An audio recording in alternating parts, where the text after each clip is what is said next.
আশা করছি আজকের এপিসোড আপনাদের অনেক ভালো লাগবে। বেশি কথা না বলে সবার আগে চলে যাব আজকের প্রথম ঘটনায়। এখন যে ঘটনাটি আপনাদের সাথে শেয়ার করতে যাচ্ছি, এই ঘটনাটি আমাদেরকে পাঠিয়েছেন তাসকিন আহমেদ রাজু। ওনার বাড়ি কুষ্টিয়া জেলার সাদিপুর ইউনিয়নের ৮ নং ওয়ার্ডের গোবিন্দপুর গ্রামের সাদা আলীর মোড়ে। ঘটনাটি উনি সংগ্রহ করেছেন ওনার নানির কাছ থেকে। আর ঘটনাটি ওনার নানির বাবার সাথে ঘটে যাওয়া একটি ঘটনা। ঘটনাটি অনেক দিন আগের যে বিষয়টা এমন নয়। ঘটনাটি ১৯৯৬ থেকে ৯৭ সালের মধ্যে ঘটেছিল বলে আমাদেরকে জানিয়েছেন এই তাসকিন আহমেদ রাজু। তো ওনার নানির বাবা, উনি ছিলেন পরিবারের কর্তা। কারণ ওনার নানির বাবা, তো ওনার বাবার বাবা যিনি, মানে ওনার নানির বাবার বাবা যিনি, ওরা যখন মারা গিয়েছেন, নানির বাবার বাবা মা মারা যাওয়ার পর পরিবারের বড় সন্তান হিসেবে ওনার নানির বাবার দায়িত্ব ছিল এই সব কিছু হ্যান্ডেল করা, নিয়ন্ত্রণ করা। পরিবারটা ছিল জয়েন্ট ফ্যামিলি, আর জয়েন্ট ফ্যামিলিতে কিন্তু অনেক ফ্যামিলি মানে নিজেদের আত্মীয় স্বজনরা বসবাস করে। সকলের সুখ দুঃখ হাসি কান্না পরিবারের যিনি কর্তা ওনাকেই কিন্তু হ্যান্ডেল করতে হয়। উনিও এর ব্যতিক্রম ছিলেন না। ওনাদের আর্থিক অবস্থা খুব বেশি ভালো ছিল না। তো গেরস্থ বাড়িতে স্বাভাবিকভাবে কিন্তু গরু গাভী এগুলো থাকে। তো ওই বাড়িতেও এর ব্যতিক্রম ছিল না, কয়েকটা গরু ছিল। আর এই তাসকিন আহমেদ রাজুর নানির বাবা যিনি, উনি বয়স্ক হয়ে মানে অনেক বয়স হয়ে গিয়েছিল যদিও, তারপরও উনি ওই গরুগুলো থেকে দুধ সংগ্রহ করতেন এবং নিজে বাজারে গিয়ে সেই দুধ বিক্রি করতেন। এটা ওনার সারাদিনের বিভিন্ন কাজের মধ্যে একটি কাজ ছিল। একদিন কি হয়, উনি গরুর দুধ দহন করছেন। তো দহন করার পর স্বাভাবিকভাবেই একটা ড্রামে ভরে উনি বাজারে নিয়ে বিক্রি করবেন।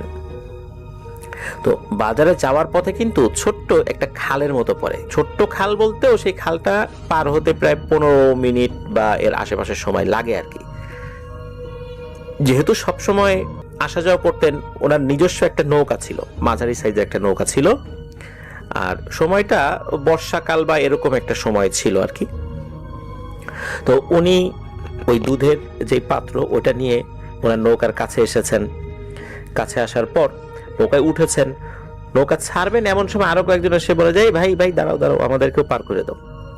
তখন উনি বলেন যে হ্যাঁ ঠিক আছে আসো, সবাই মিলে উঠে পড়ো। তো যারা ওখানে ছিলেন তারা নৌকায় উঠে পড়েন, নৌকা চালানো শুরু করে দেন। তো উনি যখন ওই জায়গার মাঝখানে এসেছেন, মানে ওই নদী বা খাল আমরা যেটাই বলি না কেন, ওখানে মাঝখানে যখন এসেছেন, হঠাৎ করে পাক সৃষ্টি হয়।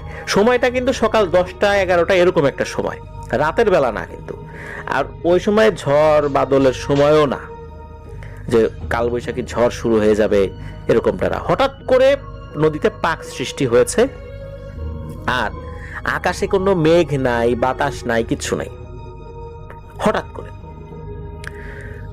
সবাই বলছে কি ব্যাপার, এরকম পাক সৃষ্টি হওয়া কখনো তো দেখি নাই, ঝড় বাদল নাই, অথচ নদীতে পাক সৃষ্টি হলো। আশেপাশে যে নৌকাগুলো ছিল, যেগুলো দাঁড়ানো ছিল নৌকা, মানে যেগুলো বাঁধা ছিল, ওগুলো তাদের দড়ি খুলে গিয়ে বা যে বাঁশের সাথে বাঁধা ছিল সেই বাঁশ নিয়ে, মানে বাঁশ উপড়ে ওই পাকের মধ্যে চলে যাচ্ছিল। আর ওই সময় প্রাণ বাঁচানোর তাগিদে যারা নৌকায় ছিলেন তারা তো নৌকার থেকে ঝাঁপ দিয়ে কোনো মতে, নৌকা নিয়ে তো কোনোভাবেই আর আগানো যাচ্ছিল না।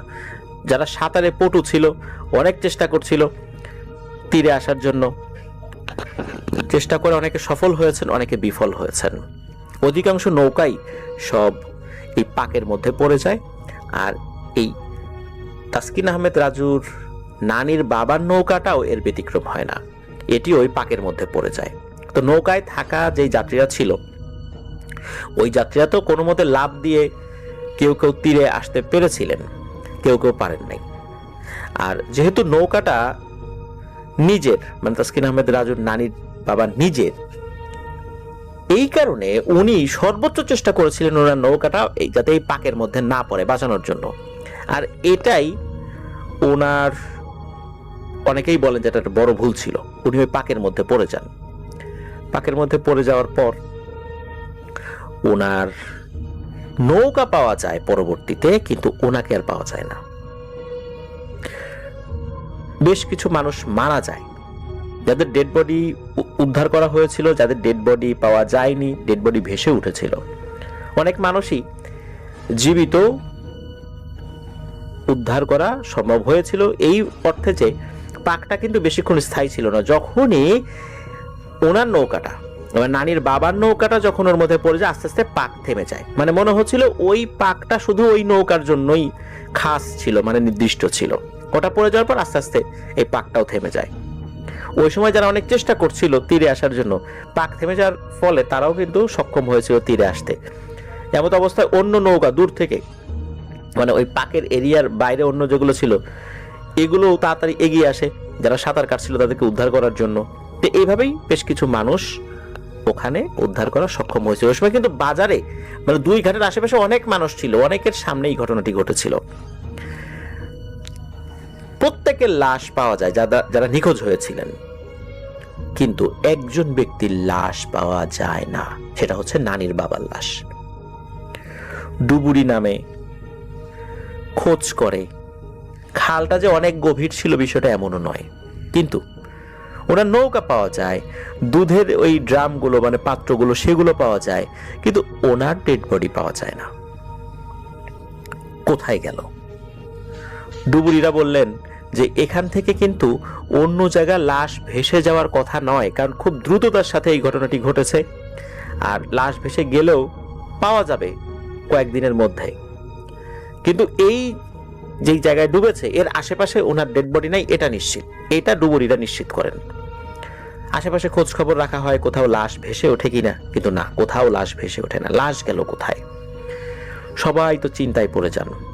পরিবারের সদস্যরা একজন ডুবুরির পরামর্শ নেন। ওই ডুবুরি বলেন যে ওনার মৃত্যুটা অস্বাভাবিক মনে হচ্ছে এই কারণে যে সবার লাশ পাওয়া গেল, ওনারটা পাওয়া গেল না।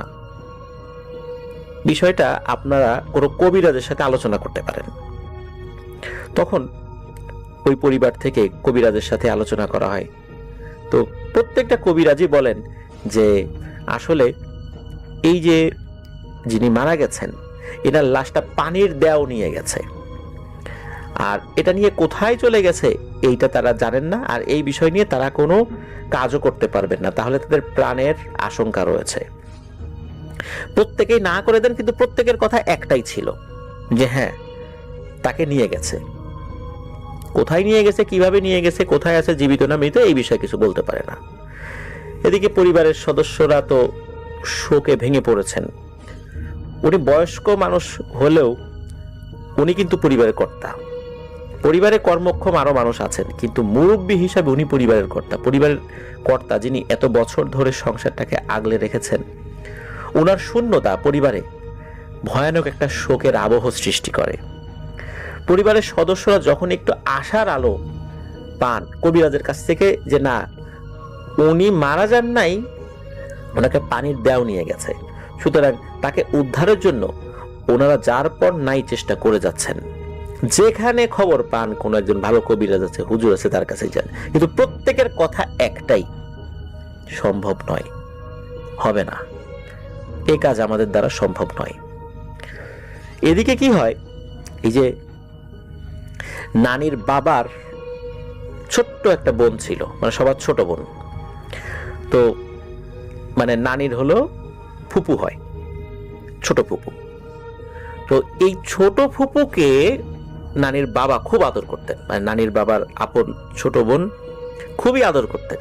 মানে মা বাবা মারা যাওয়ার পর কোলে পিঠে করে মানুষ করা, তার কখনো বিন্দুমাত্র কোনো অভাব, হ্যাঁ তাদের অভাব ছিল, কিন্তু ছোট বোনের কোনো আবদার কখনো উনি ফেলতেন না, সর্বোচ্চ চেষ্টা করতেন। ওই ছোট বোনের চেহারা মাশাআল্লাহ অনেক ভালো ছিল বলে জানিয়েছেন তাসকিন আহমেদ রাজু। তো ওনার কাছে একটা পরী আসতো, তো এই পরীটা হঠাৎ হঠাৎ আসতো, মানে রেগুলার আসতো বিষয়টা এরকম নয়, হঠাৎ হঠাৎ আসতো।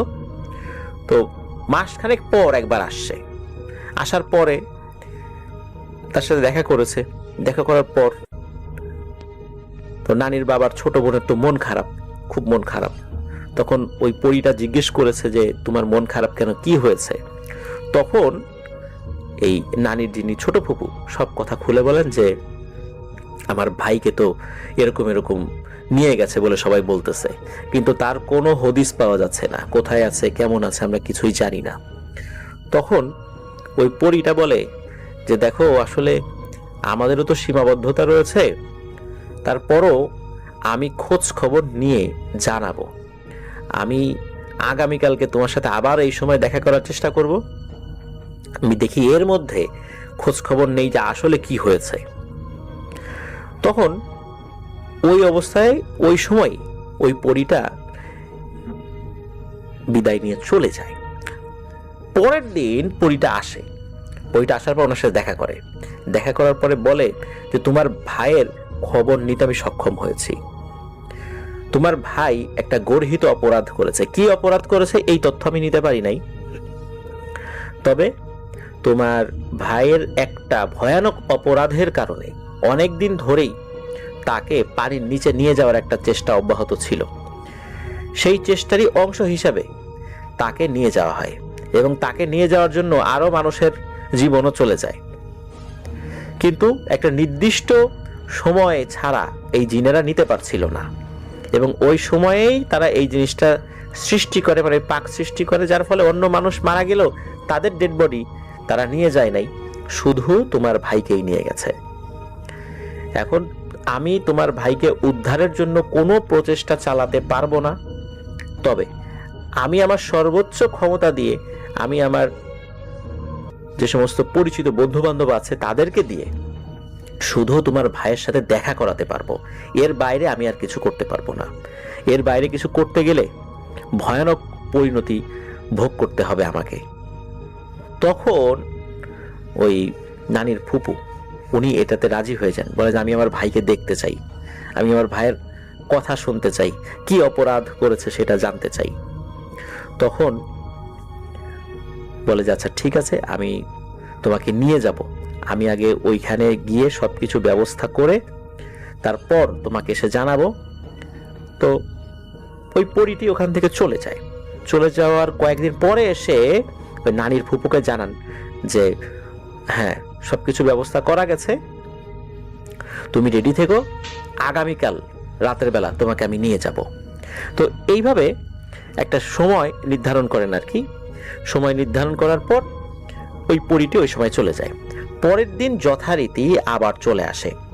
তো একটা শর্ত দেয়া ছিল যে তাকে যে নিয়ে যাবে এই তথ্যটা কোনোভাবেই পরিবারের সদস্যদেরকে যেন না জানানো হয়, তাহলে ভয়ানক বিপদ হবে।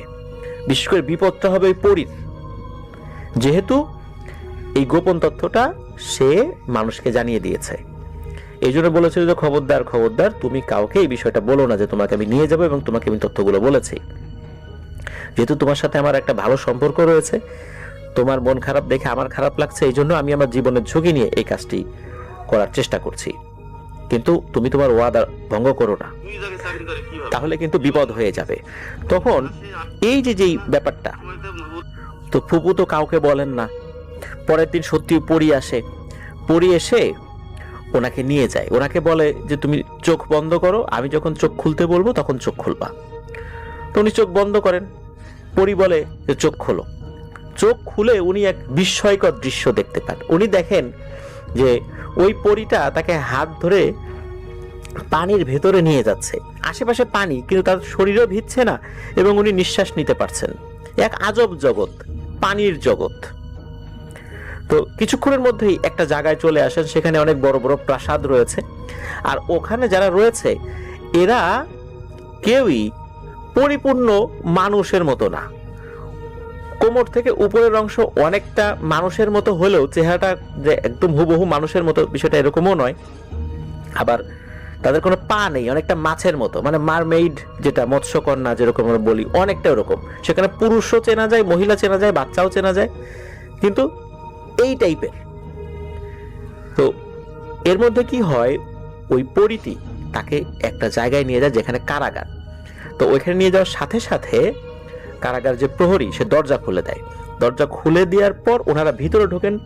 আর ভিতরে ঢোকার পরে প্রথম যেই সেলটা ছিল ওই সেলে দেখা যাচ্ছে যে এই যে ফুপুর যিনি ভাই মানে নানির বাবা উনি ওখানে রয়েছেন। ওনাকে দেখেই তো ওই সেলের ভেতর থেকেই দৌড়ে আসেন যে বোন তুই এখানে কিভাবে আসলি।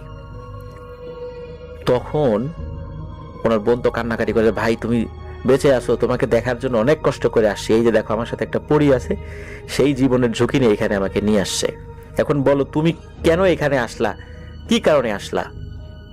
তখন উনি বলেন যে বোন একটা ঘটনা অনেক আগে ঘটছিল, কিন্তু এই ঘটনাটা আমি কাউকে বলি নাই। সেটা হলো যে আমি মাছ ধরতাম মাঝে মাঝে রাতের বেলা, একটা বিশাল বড় আকারের কই মাছ পাই। তো এত বড় কই মাছ সাধারণত পাওয়া যায় না। কোনো কই মাছের বয়স 20-25 বছর যদি হয়, সাধারণত কই মাছ অনেকদিন বাঁচে, তো 20 বছর বা 25 বছর যদি কোনো কই মাছ স্বাভাবিকভাবেই বাঁচতে পারে কখনো, তখন এত বড় কই মাছ পাওয়া যায়। তো আমি পাওয়ার পর তো আমি খুব খুশি হই। তখন ওই কই মাছটা আমি ধরে নিয়ে আসি। তো কই মাছটা দেখে আমার অস্বাভাবিক লেগেছিল যে এত বড় কই মাছ হয়, কিন্তু মুরব্বীদের কাছে শুনেছেন তারা কখনো কখনো এত বড় কই মাছ ধরেছেন, তা আমার জালে পড়ে গেছে এত বড় একটা কই মাছ, আমার কাছে খুব খুশি লাগে। তখন এই কই মাছটা আমি বাড়িতে নিয়ে যাই। বাড়িতে নেয়ার পর এই কই মাছটা আমি আমার বউকে বলি যে তুমি এটা রান্না করো। তারাও অবাক হয়, কিন্তু রাতের বেলা নিয়ে গেছি আর কই মাছটা পচে যেতে পারে, গরমকাল ছিল, এই জন্য সকাল পর্যন্ত তোদের দেখানোর জন্য অপেক্ষা করতে পারি নাই। কই মাছটা কেটে ফেলি, ওই কই মাছ তোরাও খেয়েছিস।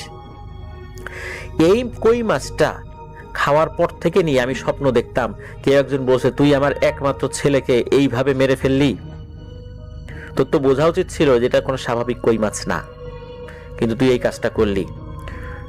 তোকে যদি একবার সুযোগ পাই রে, তোকে আমাদের দেশে নিয়ে আসবো, আমাদের দেশে নিয়ে এসে তোকে মেরে ফেলবো, তোকে সাথে সাথে মারবো না, কষ্ট দিয়ে মারবো।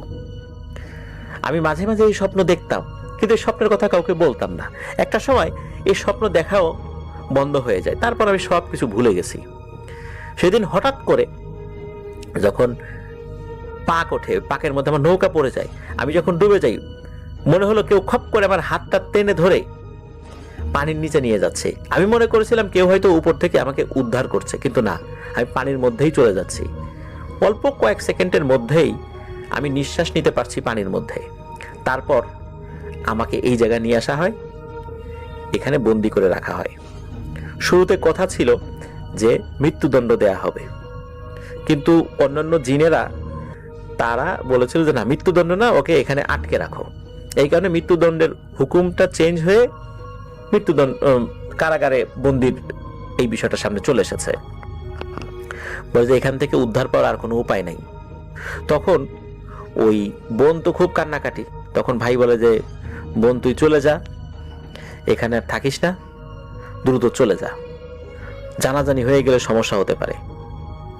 তখন ভাইয়ের কাছ থেকে বিদায় নিয়ে ওই পরীটা ওনাকে আবার নিয়ে আসে, একই রকম ভাবে নিয়ে আসে। নিয়ে আসার পর তার তো খুব মন খারাপ। এরপরে ওই পরীটা দেখা করতে এসেছিল। ওই পরীটা বলেছিল যে আমি আমার পরিচিত মাধ্যম দিয়ে চেষ্টা করেছি তোমার ভাইকে উদ্ধার করার জন্য, কিন্তু যারা আটকে রেখেছে এরা পানির জগতের বাদশা বলা চলে। এদের যে নির্দিষ্ট এরিয়া রয়েছে ওই এলাকায় এরা রাজত্ব করে। যেহেতু ওই বাদশার ছেলেকে তোমার ভাই ধরে ফেলেছে, মেরেও ফেলেছে, এই কারণে সে কোনোভাবেই তাকে ক্ষমা করবে না। যদিও বা অনিচ্ছায় এটা করেছে, তারপরও ক্ষমা করবে না। তারা খুব রাগী, ওরা স্বাভাবিক বুদ্ধি সম্পন্ন না, ওদের মধ্যে মায়া দয়াও কম, যার কারণে এই সমস্যাটা হয়েছে। তোমার ভাইকে আমি আর কখনোই ছাড়াতে পারবো না, এবং এই ছাড়ানোটা মনে হয় না কেউ পারবে। এই বিষয়টা বলেন আর কি ওই পরীটা ওই বোনকে। পরীটা আবারও সতর্ক করে দেন, খবরদার এই যে তুমি দেখা করেছো তোমার ভাইয়ের সাথে, কাউকে কিন্তু বলো না। আবারও বলে দিচ্ছি, বলে দিলে কিন্তু ভয়ানক বিপদ হবে, আর সবচেয়ে বড় বিপদ হবে আমার, তোমার না। তখন উনি তো কথা দিয়েছেন। এইভাবে কেটে যায় বেশ কিছু বছর। এর মধ্যে পরিবারে মাঝে মাঝেই কিন্তু ওনাকে নিয়ে কথা হতো মানে নানির বাবাকে নিয়ে কথা হতো, কান্নাকাটি হতো। একদিন কি হয়েছে যে বেশ বছরখানেক চলে গেছে, তো ওই পরীকে দেয়া কথা এই নানির ফুপু ভুলে যান এবং বিভিন্ন কথাবার্তার একটা পর্যায়ে উনি বলে ফেলেন যে উনি ওনার ভাইকে দেখে এসেছেন। তখন সবাই তো চমকে যায়, কিভাবে দেখে এসেছে? তখন সব কথা বলেন যে এইভাবে এইভাবে ভাই আটকে রয়েছে ওখানে। কথা শোনার পর পরিবারের সদস্যরা আবারও কান্নাকাটি শুরু করেন এবং নিশ্চিত হন যে আর কখনোই তাকে ফেরত পাওয়া যাবে না। বাঁচার আশা, উনি হয়তো বেঁচে আছেন কিন্তু কখনো তাকে ফেরত পাওয়া যাবে না। তো উনি যখন বলেছেন এই বিষয়টা, বলার পর ওনার মনে পড়ছে, হাই হাই রে, এই জিনিসটা তো বলা আমার নিষেধ ছিল, এটা কেন বললাম আমি? একবার তো বলা হয়ে গেছে, এখন উনি কি করবেন? ওই রাত্রে পরীটা আসে খুব বিমর্ষ অবস্থায়। পরীটা এসে ওই নানির ফুপুকে বলেন যে এইটা তুমি কি করলা? তুমি তো সর্বনাশ করে দিলা, আমার বিশাল বিপদে ফেলে দিছো আমার। আমি যে আজকে তোমার থেকে চলে যাচ্ছি, আর কখনোই আর তোমার কাছে আসতে পারবো না, তোমার সাথে দেখা করতে পারবো না, উপকার তো দূরের কথা, কাজটা তুমি ভালো করলা না, আমার বিশাল একটা বিপদে ফেলে দিলা। ওয়াদা রক্ষা করতে হবে, কিন্তু তুমি আবেগে পড়ে বলে দিলা। এখন আমি যে কি মুসিবতে থাকবো এটা আমি জানি আর আল্লাহ জানে। আমার জন্য দোয়া করো, আজকেই তোমার সাথে আমার শেষ দেখা, আমি চলে গেলাম। এরপরে ওই পরীটা ওনার কাছ থেকে বিদায় নিয়ে চলে যান, আর কখনোই আসেন নাই এর মধ্যে। আর নানির বাবার আর কোনো তথ্যও পাওয়া যায় নাই, উনি এখনো জীবিত আছেন না মারা গেছেন এই বিষয়ে কোনো তথ্য পাওয়া যায় না। আর নানির ওই ফুপুর কাছে ওই পরীটা কিভাবে এসেছিল এই বিষয়ে একটা ঘটনা রয়েছে, তো সেই বিষয়ে আমরা পরবর্তীতে যদি জানি, প্রিয় লিসেনার্স, আপনাদেরকে সেই ঘটনাটি উপস্থাপন করার চেষ্টা করবো ইনশাল্লাহ, যদি আমরা সেটা পাই। আমাদেরকে তাসকিন আহমেদ রাজু ভাই বলেছেন যে ঘটনাটি উনি সংগ্রহ করে দেবেন। কিন্তু এই ঘটনার একটা যে ব্যাপারটা, আমরা এর আগে কিন্তু হারুন মাওলানার ঘটনা, যেটা মাশফিক ভাই আমাদেরকে পাঠিয়েছিলেন, উনি বন্দী আছেন, এখনো বন্দী আছেন, শুধু মৃত্যুর পর ওনাকে ওনার ডেড বডি ফেরত দেওয়া হবে বলে জিনেরা জানিয়েছিল। কিন্তু সেটাও তো একটা যোগাযোগের মাধ্যমে। আর ওনাকে যে আটক রাখা হয়েছে, উনি এখন জীবিত আছেন না মারা গেছেন, তখনও তো ওনার অনেক বয়স হয়ে গিয়েছিল যখন তাকে নিয়ে গেছে আর কি। আর ঘটনাটা তো খুব বেশি দিন আগের না, 1996-97 সালের ঘটনা। তো এখন হয়তো বা ওনার বেঁচে থাকার কথা নয়, আবার বেঁচে থাকলেও থাকতে পারেন, কিন্তু এই বিষয়ে কোনো তথ্য ওই ফ্যামিলির কাছে নাই, এতটুকু নিশ্চিত হয়ে গেছে। তো একটি হৃদয় বিদারক ঘটনা। এই জন্য আমরা সবসময় বলি, প্রিয় লিসেনার্স, আপনারা যখনই কোনো অস্বাভাবিক কোনো প্রাণী দেখবেন, তখন কিন্তু আপনারা খুব অ্যালার্ট হয়ে যাবেন। তাকে আঘাত করা থেকে শুরু করে নিয়ে কোনো কাজ আপনারা করবেন না। শুধু তাই নয়, কোনো গাছে যদি অস্বাভাবিক কোনো ফল দেখেন, একটা গাছে দেখছেন যে কোনো ফল নাই, একটা জায়গায় অস্বাভাবিক সুন্দর একটা ফল ধরে আছে, আপনারা কিন্তু ওই ফলটায় হাত দিতে যাবেন না মালিকের অনুমতি ছাড়া। অনেক ক্ষেত্রেই দেখা যায় যে মালিকও জানে না, কিন্তু ওই ফলটা ওই জায়গায় ধরেছে, ওইটাতে জিনদের একটা প্রভাব রয়েছে। তখন আপনি আমি যদি ওই জিনিসটা ধরি, পেরে ফেলি, খেয়ে ফেলি, তখন ওরা ক্ষিপ্ত হয়ে আমাদের উপর বিভিন্ন ধরনের নির্যাতন শুরু করতে পারে। এই জন্য অস্বাভাবিক যদি কোনো জিনিস আমাদের দৃষ্টিগোচর হয়, অবশ্যই আমরা সেই জিনিসটা নিয়ে সতর্ক থাকবো ইনশাল্লাহ। আল্লাহ আমাদেরকে হেফাজত করুন। আর তাসকিন আহমেদ রাজুর নানির বাবা যিনি, আল্লাহ ওনাকে কি অবস্থায় রেখেছেন আমরা জানি না, উনি যেখানে থাকুন ভালো থাকুন। যদি ওনার ফ্যামিলির কাছে ফেরত আসতে পারেন উনি, আল্লাহ যদি ওনাকে হায়াতে রাখেন, আমরা দোয়া করি উনি ফেরত আসুন। সেই সাথে হারুন মাওলানা সাহেবের কথাও আমরা স্মরণ করি যে উনি মারাত্মক অন্যায় করেছিলেন, এটা সত্য, একদম ইচ্ছাকৃতভাবে কাজটি করেছিলেন, এটাও সত্য। তারপরও অনেক দিন তো হয়ে গেছে, আল্লাহ তাআলা ওনার এই বন্দি দশা থেকে মুক্ত করুন, আবার ওনার পরিবারের কাছে ওনাকে ফিরিয়ে দিন। প্রিয় লিসেনার্স,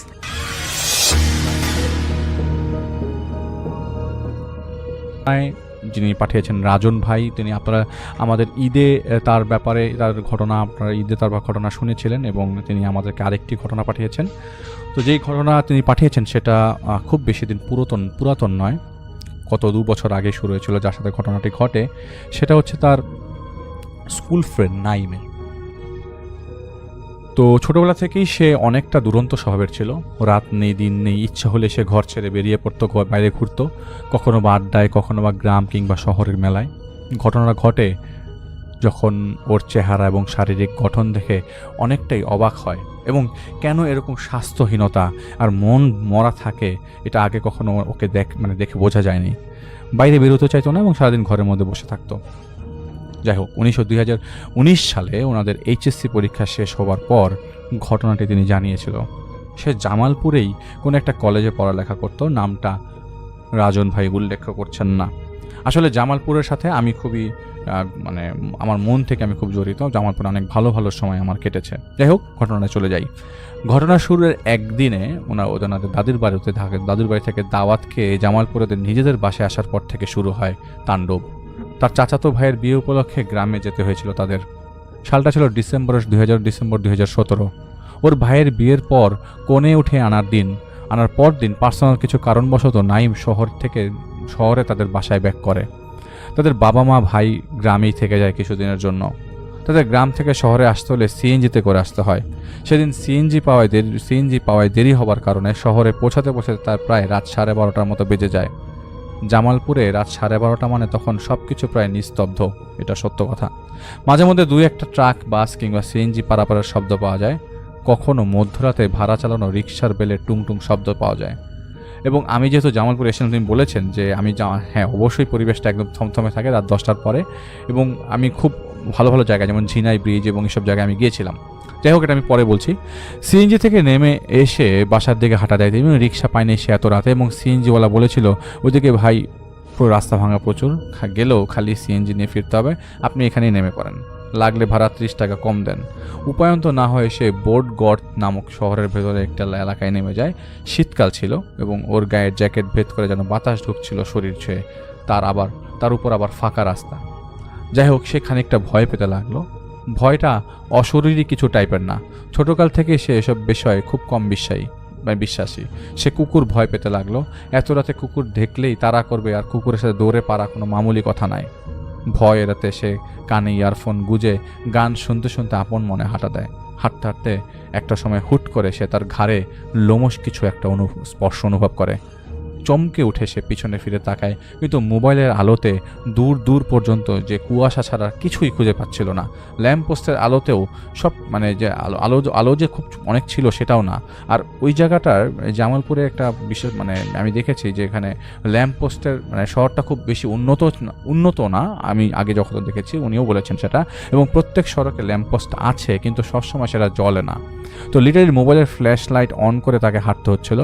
তো মনের ভুল ধরে নিয়ে এসে ব্যাপারটার থেকে তৎক্ষণাৎ বেরিয়ে এসে হাঁটার গতি বাড়িয়ে দেয়। তো বাসায় হেঁটে আসতে অনেকটা 15 মিনিটের সময় মতো লেগে যায়।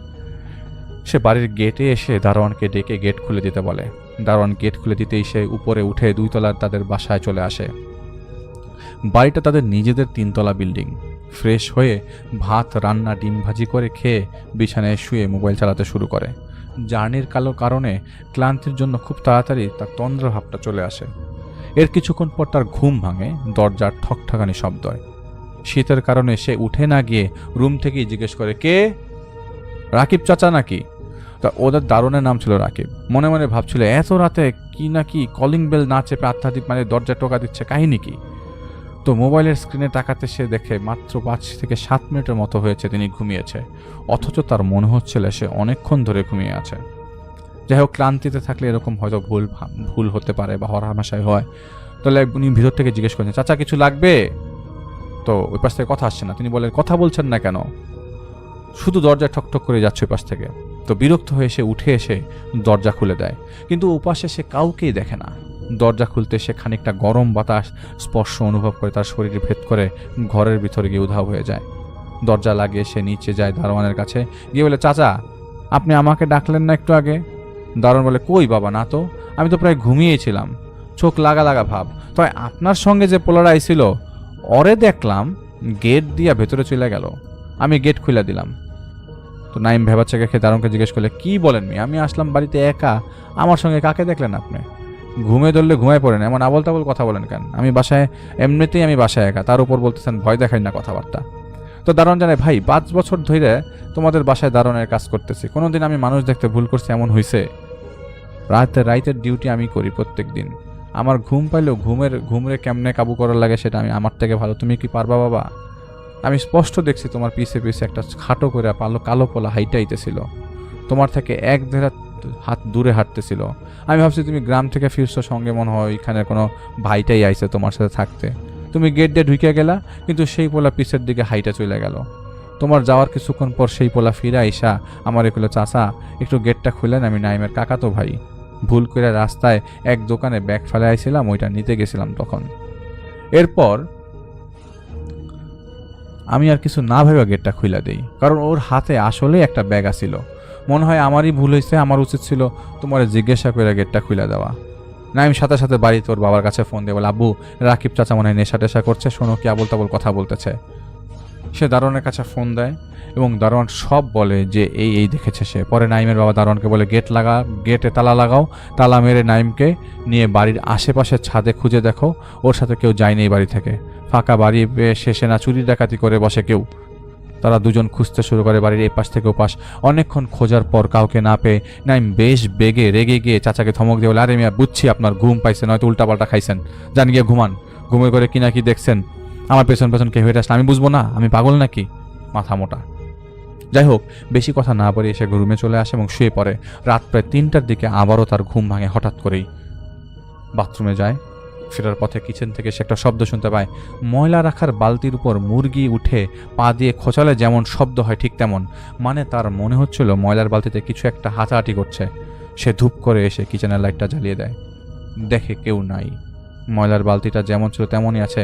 খানিকটা ভয় পায় সে, কারণ তার দরজায় নখ, দারোয়ানের কথা বলাগুলো তিনি ভয় পাচ্ছিল। তারপর আবার কিচেনে এসব শব্দ। পরদিন সে তার এক বন্ধুকে বাসায় এনে বলে, কয়টা দিন থাক, আমি পরশু দিনই আবার গ্রামে চলে যাব। এসেছিলাম একটা জরুরি কাজে, একা বাসায় ভাল লাগে না, সময় কাটে না, তাই তোকে আনলাম। রাতে খাওয়া দাওয়া করে দুজন শুয়ে পড়ে। ওর বন্ধু সিগারেট ধরাতে চলে, নাইম বলে, ভাই বারান্দায় যা, আমার শ্বাসকষ্ট হয় তামাক পোড়া গন্ধে। ওর বন্ধু বারান্দায় যায় সিগারেট ফুঁকতে। যাওয়ার প্রায় 2-3 মিনিট পর সে চেঁচামেচি করে রুমে চলে আসে। নাইম জিজ্ঞেস করে, কিরে তোর কি হলো, এমন পাগলের মতো চেঁচাচ্ছিস কেন এত রাতে? ঘুমাইতে দে তো ভাই, সকালে সকালে উঠা লাগবে আমার। ওরে বন্ধু হলে, আরে রাখ তোর ঘুম, আমার বাসায় রেখে আয়, এখানে থাকা সম্ভব না ভাই, মাফ কর, তুই আমাকে কেমনে এখানে, মানে তুই থাকিস কেমনে এখানে? নাইম জিজ্ঞেস করে, মানে ছোটবেলা থেকে এখানে বড় হয়েছে আর তুই বলছিস এখানে থাকা যাবে না? কি হয়েছে সেটা বলবি তো আগে নাকি? যেটা বলে, আমি সিগারেট ফুঁকতে ফুঁকতে বাইরে এদিকে সেদিক তাকাচ্ছিলাম, এক সময় তোদের বিল্ডিংয়ের সামনে বিল্ডিংয়ের ছাদের উপরে একটা কালো বেটে লোককে হাত দেখতে পাই। ছাদের উপর বসে রেলিংয়ে পা দুলিয়ে আমার দিকে তাকিয়ে হাসছে। আমি চোখ কচলে আবারও তাকাতেই দেখি কিচ্ছু নেই সেখানে। তাড়াতাড়ি সিগারেট শেষ করে ভেতরে ঢুকতে যাব, ঠিক করার পরপরই দেখি তোদের বাড়ির সামনে বাউন্ডারির উপর দাঁড়িয়ে আছে বেটে লোকটা। এক হাতে একটা থলের মতো ছিল, আবছা আলোয় দেখতে পাই থলে থেকে চুয়ে চুয়ে কি যেন একটা পড়ছে। লোকটা কোনো কথা বলছে না, শুধু আমার দিকে তাকিয়ে দাঁত বের করে হাসছে এবং হাতে থাকা থলেটা আমাকে ছুঁড়ে মারে। বারান্দার গ্রিলে সেই থলেটা বাড়ি খেতেই আমার গায়ে রক্ত ছিটে আসে। সাথে সাথে আমি চিৎকার করে রুমের ভেতর ঢুকে পড়ি। নাইম এসব শুনে বলে, কই দেখি রক্ত, কই দেখা তো, কই তোর গায়ে রক্ত নেই তো, এক ফোঁটা রক্তের ছিটা ফোটাও নাই। ভাই সিগারেট খাচ্ছিস, খা, উল্টা পাল্টা জিনিস সিগারেটে ভরে ফুকলে তো এসবই দেখবি। ওর বন্ধু এক প্রকার রেগে গিয়ে গালাগাল করতে করতে বলতে থাকে, কথা শোন, তোর সাথে মজা করার মতো বয়স আমাদের কারোরই নাই। যা বলছি আমি মাত্র দেখেছে বলেছি, জানি তুই বিশ্বাস করছিস না, করবিও না। আমি তো তাও রুমে ফিরেছি, তুই হলে এখানে জ্ঞান হারাতে আমি বাজি ধরতে পারি। আসলে ঘটনা কি জানিস, ক্যান্সারের রোগীকে দেখে খুব সহজে ভেবে নেওয়া যায় ক্যান্সারে আবার কেমন আহামরি রোগ। আমি হলে সহজেই কাবু করে নিতাম, কিন্তু রোগটা যার হয়েছে সে জানে যে আল্লাহই জানে যন্ত্রণাটা কীরকম, বাকিরা তা বোঝার কিংবা অনুভব করার ক্ষমতা নাই। তেমনি এই বিষয়ে। যাই হোক, তুই থাক তোর বাসায়, আমি ফজরের পরেই ভাই টাটা গুড বাই। তো ফজরের পরে সে বাড়ি থেকে চলে যায়। এদিকে নাইম চিন্তায় পড়ে যায়, ভুল ভাল কমন ঘটনা হলেও তো একসাথে এত কিছু হওয়ার কথা না। আর তাছাড়াও এসব অলৌকিক কিংবা ভৌতিক বিষয়ে ওর বিশ্বাস কোনোদিনই খুব একটা ছিল না। সে অনেকটা কৌতূহল হয়েই তার মাকে সব শেয়ার করে। ওর মা শোনা মাত্রই বকাবকি চিল্লাচিল্লি করে ওকে রাজি করে এক্ষুনি গ্রামে চলে আসতে। উপায় না পেয়ে সে গ্রামে ফিরে যায়। বাড়ি ফেরার পর ওর মা ওকে ইচ্ছে মতো বকাবকি করে, সারাদিন বাইরে ঘুরিস, যখন যেমন চাই করিস, আল্লাহ জানে কিসের উপর পাড়া দিয়েছিস, আল্লাহ জানে কি লেগে গেল আমার ছেলেটার পেছনে। তো নাইম কথাগুলো হালকার উপর নিয়ে ওর আম্মুকে বুঝিয়ে বলে যে আর এসব কিছু না, হিউম্যান ব্রেন ইলিউশন। কিন্তু ওর মা কোনো কথা না শুনে পরের দিন গ্রামের এক হুজুরের কাছে নিয়ে যায়। হুজুরের পানি পড়ার একটা তাবিজ দিয়ে বলে এটা 21 দিন পরে রেখো এবং এই পানিটা খেও। বাড়ি ফিরে নাইম মনে মনে নিজের কাছেই নিজে বলতে থাকে, কি এক জ্বালা রে ভাই, তাবিজ কবজ কেন, নামাজ পড়বো, আল্লাহর কাছে সাহায্য যাবো, তাবিজ কি রে ভাই। যাই হোক, এভাবে কয়েকটা দিন কেটে যায়। সকালে ওর ফোন একটা কল আসে রবিউল হসপিটালে। রবিউল ছিল সেই ছেলেটা যাকে সে বাসায় এনেছিল সেদিন ওর সাথে থাকার জন্য। খবরটা ওকে আরেকটা বন্ধু জানায়, অবস্থা খুব খারাপ, 2 হাতের রক কাটা ছিল, আরও অনেক কাহিনী, তুই পারলে আয়। নাইম বাসায় সবাইকে ম্যানেজ করে পরদিন শহরে যায়। রবিউলের জ্ঞান ফিরেছিল তখন। নাইম হসপিটাল রুমে গিয়ে ওকে জিজ্ঞেস করে, কিরে দেখে গেলাম তুই সুস্থ, তুই এখন এই অবস্থা কেন? রবিউল রেগে গিয়ে বলতে শুরু করে, যা হচ্ছে সব তোর কারণে। আমি তোকে বলেছিলাম তোদের বাসায় আমি কিছু দেখেছিলাম, কিন্তু তুই বিশ্বাস করিস নাই। আমি বাসায় আসার পর থেকে স্বপ্নে ওই বেটে লোকটাকে দেখা শুরু করি। হসপিটালে আসার আগের রাতে আমার ঘুম ভাঙে, স্বপ্নে তোকে আর ওই বেটে লোকটাকে দেখি। তুই আর আমি রুমে বসে ক্যারাম খেলছিলাম। হঠাৎ তোদের বাথরুম থেকে সেই বেটে লোকটা তোর রুমে এসে আমার দিকে মুখ করে তোর পেছনে দাঁড়িয়ে যায়। আমি হাঁ করে তাকিয়ে আছি, কথা বলতে পারছি না। তুই এদিকে ক্যারামের গুটি নিয়ে ব্যস্ত। আমি তোকে হাতের ইশারা দিয়ে দেখাতে যাব যে নাইম ওখান থেকে সরে যা, তোর পেছনে অদ্ভুত একটা লোক দাঁড়িয়ে আছে। ঠিক তখনই বেটে লোকটা খিলখিল করে হাসতে শুরু করে। হাসতে হাসতে ওর বাঁ হাত তুলে আঙ্গুল ছোটের কাছে চেপে ধরে ইশারায় আমাকে চুপ করে যেতে বলে। ওর ডান হাত ছিল দা টাইপের কিছু একটা। বেটে লোকটা তার হাতে রাখা দা দিয়ে তোর মাথায় কোপ দিয়ে মাথা আলাদা করে ফেলে। তুই মেঝেতে ছটফট করতে করতে একসময় নিথর হয়ে যাস। আমি চিৎকার দিয়ে দরজার সামনে চলে আসি বাইরে বেরিয়ে যাওয়ার জন্য, কিন্তু দরজা খুলতে পারছিলাম না। আমি দরজার সামনে অসহায় শিকারের মতো বসে কাঁপা শুরু করে দিয়েছি। আর তখনই বেটে লোকটা তোর নিথর শরীরটা নিয়ে বুকটা চিরে ফেললো এবং আমি কাঁপতে কাঁপতে দেখছি আমার হাত পা কাজ করছে না। খেতে খেতে খানিকটা বেটে লোকটা রক্ত মাখা মুখে আমার দিকে তাকিয়ে বলে, কিরে আমার দিকে নজর দিচ্ছিস কেন? তোর কি খাইতে মন চাচ্ছে নাকি? খাবি নাকি? নে আয় একসাথে খাই। এটা বলে সে তার দিকে আগাতে শুরু করে, মুখের সামনে জোর জবরদস্তি করে কিছু একটা খাওয়ানোর, কিন্তু কোনো মতেই তিনি মুখ খুলছিল না দেখে সে দা দিয়ে তার দিকে কোপ বসিয়ে দিতেই তিনি লাফ দিয়ে উঠে বিছানার উপর। তার ঘুম ভেঙে যায়। তিনি উঠে রুম ছেড়ে বেরিয়ে যাওয়ার জন্য দৌড় দিতেই অন্ধকারের মধ্যে কিছু একটা সাথে ধাক্কা খেয়ে মেঝেতে পড়ে যায়। বিশ্বাস কর ভাই, আমি কিচ্ছু বানিয়ে বলছি না, আমি স্পষ্ট শুনতে পাই আমার কানে কেউ একজন ফিস ফিস করে বলছিল, কিরে তুই তো খেলি না, আমি তো একাই খাইলাম পুরাটা, তোরটাও খাবো, ওই পরিবারের সবারটা খাবো। এরপর আমার সাথে কি হয়েছে আমি জানি না। সকালে আমি নিজেকে দেখি আমি বিছানায় বসে আছি, পাশে মা আপু বসে আছে, টাওয়াল ভিজিয়ে আমার মাথায় জলপট্টি দিচ্ছে। অনুভব করি আমার গা ভীষণ গরম এবং প্রচণ্ড রকমের ব্যথা, গায়ে নখের আঁচড়, গলায় 3টা আঙ্গুলের ছাপ। আমি সবাইকে ঘটনা বলি। তারপর জানিস কি হয়েছিল? কেউ কিছু বিশ্বাস করেনি, উল্টো আমাকে দোষারোপ করছিল যে আমি নাকি বাইরে থেকে নেশা করে এসেছি, মারামারি করে বাসায় ফিরেছি, আমার শরীরে জ্বর আর ক্ষতের দাগ। ফ্রাস্ট্রেটেড হয়ে আর তাদের কথা মানতে না পেরে রুম থেকে উঠে ডাইনিংয়ে চলে আসি। টেবিল থেকে চাকু নিয়ে নিজেই নিজের 2 হাতে রক কেটে ফেলি। আসলে তাদের সান্ত্বনা দেওয়া ছাড়া আমার কোনো উপায় ছিল না। তাও তো পেলাম না, উল্টা আমাকেই দোষারোপ যে আমি নিজেই এত খারাপ ঘটনার ভিকটিম। জানি তোর বিশ্বাস হবে না, তোর সাথে যেদিন হবে সেদিন বুঝবি। এগুলো শুনে নাইমের হালকা হালকা বিশ্বাস জন্মাতে থাকে এবং এই বিষয়ে যে একসময় সে ভয় পেতে শুরু করে, কারণ শহর থেকে ফেরার পর ওর সাথে অদ্ভুত ঘটনা শুরু হয়। ওর ভাষ্যমতে তাবিজটা ছুটে গেছিল বাড়িতে ফেরার পথে, কিন্তু সেটা সে টের পায়নি। দিনকে দিন অবস্থা খারাপের চোখ খারাপ হতে শুরু করে। রাতের বেলা হুটহাট ঘুম থেকে উঠে বাইরে চলে যেতে চাইতো তিনি। সবাই মিলে ধরে বেঁধেও যেন তাকে রাখতে পারতো না। তারপর ওকে আবারও সেই গ্রামের হুজুরের কাছে নেওয়া হলে সে আবারও পানি পড়া ও তাবিজ দিয়ে বলে, দেখেন অবস্থা তো খুব একটা ভালো ঠেকছে না, আপনি কোনো বড় আলেমের কাছে যান, তাবিজ যে কখন ছুটে যাবে তার কোনো নিশ্চয়তা নাই। এরপর যা হচ্ছিল সব এভাবে ভাঙা করতে থাকে। 2019-এর রমজানের ঈদের পরের ঘটনা। তারা ঈদের জন্য গ্রামে গেছিল। ঈদের দিন রাতে নাইমের চিৎকার ওর বাবার ঘুম ভেঙে যায়। ঘটনাগুলো শুরু হওয়ার পর থেকে ওর সাথে কেউ না কেউ রাতে থাকতো, মানে ওকে একা কোথাও যেতে দিত না বাসার কেউই। ঘুম ভাঙতে ওর বাবাকে জড়িয়ে ধরে কাঁদতে কাঁদতে বলে, ও বাবা, ওরা আমাকে মেরে ফেলবে। আগে আমাকে প্রতিদিন যেভাবে হুমকি দিত, আজও আমাকে হুমকি দিচ্ছে। ওর বাবাকে শান্ত করে বলে, কি হয়েছে বাবা বল। নাইম বলতে শুরু করে, আমি স্বপ্নে দেখলাম কোরবানির গরুর উচ্ছিষ্ট অংশ ডাস্টবিনে ফেলা হচ্ছিল। আমি টয়লেট করতে রাতে বাইরে গেছি। টয়লেট থেকে বের হওয়ার পর আমি শুনতে পাই ডাস্টবিনের ওখান থেকে কিছু একটা চাবাচ্ছে এরকম আওয়াজ। আমি গিয়ে দেখি বেটে একটা লোক ডাস্টবিনে দুহাত দিয়ে খুঁটিয়ে খুঁটিয়ে কিছু খুঁজছে। খানিক বাজে লোকটা ডাস্টবিন থেকে গরুর নাড়ি ভুড়ি বের করে আবার চাবাতে শুরু করে। আমি ডাক দিতেই সে পেছনে ফিরে আমার দিকে তাকায়। ওর দাঁতগুলো ছিল সূচের মতো ধারালো। দাঁতের ফাঁকে গরুর ভুঁড়ি ঝুলছিল। দুই হাত আর দাঁত দিয়ে টেনে টেনে ছিঁড়ে খাচ্ছে। একসময় কি যেন হলো, বিরক্তি বোধ করে হাত থেকে সেগুলো ফেলে দিয়ে আমার দিকে তাকিয়ে রাগে গড়গড় করে বলে, না রে, তুই চিন্তা করিস না, তোর মরা দাদার কবরে ঢুকে ওরেকে খেয়ে ফেলবো। তোর বন্ধুরে কেমনে খাবো জানিস? বেটা ইঁদুরের বাচ্চা ভয়ে বাড়ি ছাড়ে না, আবার হুজুর দেখায় তাবিজ নেয়। বের হোক খালি একদিন, রাস্তায় একলা দেখলেই ওর দেহ আলাদা করে ফেলবো। তো ওই দিন উনি বলছে, মানে বেটে লোকটা যেই তার পিছু নিতে শুরু করে তিনি অমনি দৌড় দেয়। তো ওই দিন তার খুব, এটা একটা পয়েন্ট বলতে ভুলে গেছি, যে ওই দিন ওখানে খুব ক্ষুধায় পাচ্ছিল এবং তাদের জন্য উনি বলছিলেন যে তোদের জন্য আমার খাবার হারাইছিলাম আমি। এটা বলে বেটে লোকটা এক হাতে গরুর নাড়ি ভুড়ি উঠে আবার তার দিকে এগোতে শুরু করে। বেটে লোকটা যেই তার পিছু নিতে শুরু করে অমনি সে দৌড় দেয়। দৌড়াতে দৌড়াতে সে বলছিল, কিরে খেয়ে দেখ, বিশ্রী একটা স্বাদ এটার, খেয়ে যা। দৌড়াতে দৌড়াতে তিনি একটা কবরস্থানের কাছে এসে পৌঁছায়। কিছু না ভেবেই সেখানে ঢুকে যায়। বেটে লোকটা কবরস্থানের বাইরে থেকে ইট পাথর ছোড়া শুরু করে এবং অকথ্য ভাষায় গালাগালি করতে থাকে। তার ঘুম ভেঙে যায়। ওর বাবা পরদিন ওকে টাঙ্গাইল শহরে একজন পীরের কাছে নিয়ে যায় এবং সব বর্ণনা করে। সব শুনে পীর কোনো সলিউশন দিতে পারে না। বলেছিল, আপনার ঠিকানা ফোন নাম্বার দিয়ে যান, আমি কিছুদিন পর আপনাদের সাথে যোগাযোগ করব।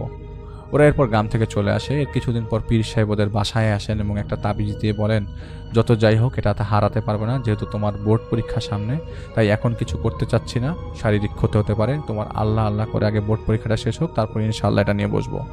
কলেজের টেস্ট পরীক্ষার সময় ওর অবস্থা বেশ খারাপ ছিল এবং 2 সাবজেক্ট ফেল আসে, কারণ সে সব দিকে মন মরা হয়েছিল, কারণ ঠিকমতো খেত না, গোসল করতো না, বুকের দিকে তাকালে পাঁজরের হাড় দেখা যেত এমন অবস্থা।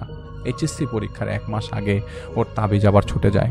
একদিন রাতে সে পড়ছিল, রাত তখন প্রায় 2টো। গলা শুকিয়ে আসার কারণে সে পানি আনতে ডাইনিংয়ে যায়। মেঝেতে কেউ ছ্যাঁচড়ালে, মানে গা ঘষলে যেমন শব্দ হবে, বোতলে পানি ভরে ফিরে আসার সময় সেই রকম একটা শব্দ সে শুনতে পায়। সে বোতলের ঢাকনা লাগাতে লাগাতে হেঁটে যাচ্ছিল। রুম লাইট জ্বালানো, কিন্তু সে কোথাও কিছু খুঁজে না পাওয়ার কারণে জায়গা ত্যাগ করার সিদ্ধান্ত নেয়। হুট করে তার হাত ফসকে বোতলের মুখটা মেঝেতে পড়ে যায় এবং গড়িয়ে গড়িয়ে ডাইনিং টেবিলের সামনে এসে থেমে যায়। সে নিচু হয়ে বোতলের মুখটা তুলতে যাওয়ার সময় দেখতে পায় টেবিলের নিচে তার ছোট ভাই বেড়ালের মতো করে বসে আছে আর একটা ছেলা মুরগি কামড়া, মানে ছিঁড়া একটা মুরগি কামড়া খাচ্ছে। সে ভয় পেয়ে ওর বাবা মা রুমে চলে যায়, গিয়ে বলে আমি এটা দেখেছি। তখন ওর বাবা মা ওর ছোট ভাই রুমে গিয়ে দেখে সে তো ঘুমাচ্ছে। যাই হোক, সে আর পাত্তা না দিয়ে রুমে গিয়ে পড়তে বসে। কিছুক্ষণ পর ছুতে চলে আসে। তন্দ্রা লেগে আসার পর সে অনুভব করে তার বুকের উপর কিছু একটা বসে আছে এবং তাকে তার গলা চেপে ধরেছে। সে দোয়া পড়তে পারছে না, শক্তি পাচ্ছে না। এক পর্যায়ে মনে মনে আল্লাহু আকবার বলতেই তার মুখ খুলে যায় এবং চিৎকার দিয়ে ওঠে। ওর বাবা মা রুমে চলে আসে। সব শুনে ওর বাবা সেই পীর সাহেবকে ফোন দেয় এবং বলে, ভাই আপনি এর কিছু একটা সমাধান করুন। তাবিজ আবারও ছুটে গেছে।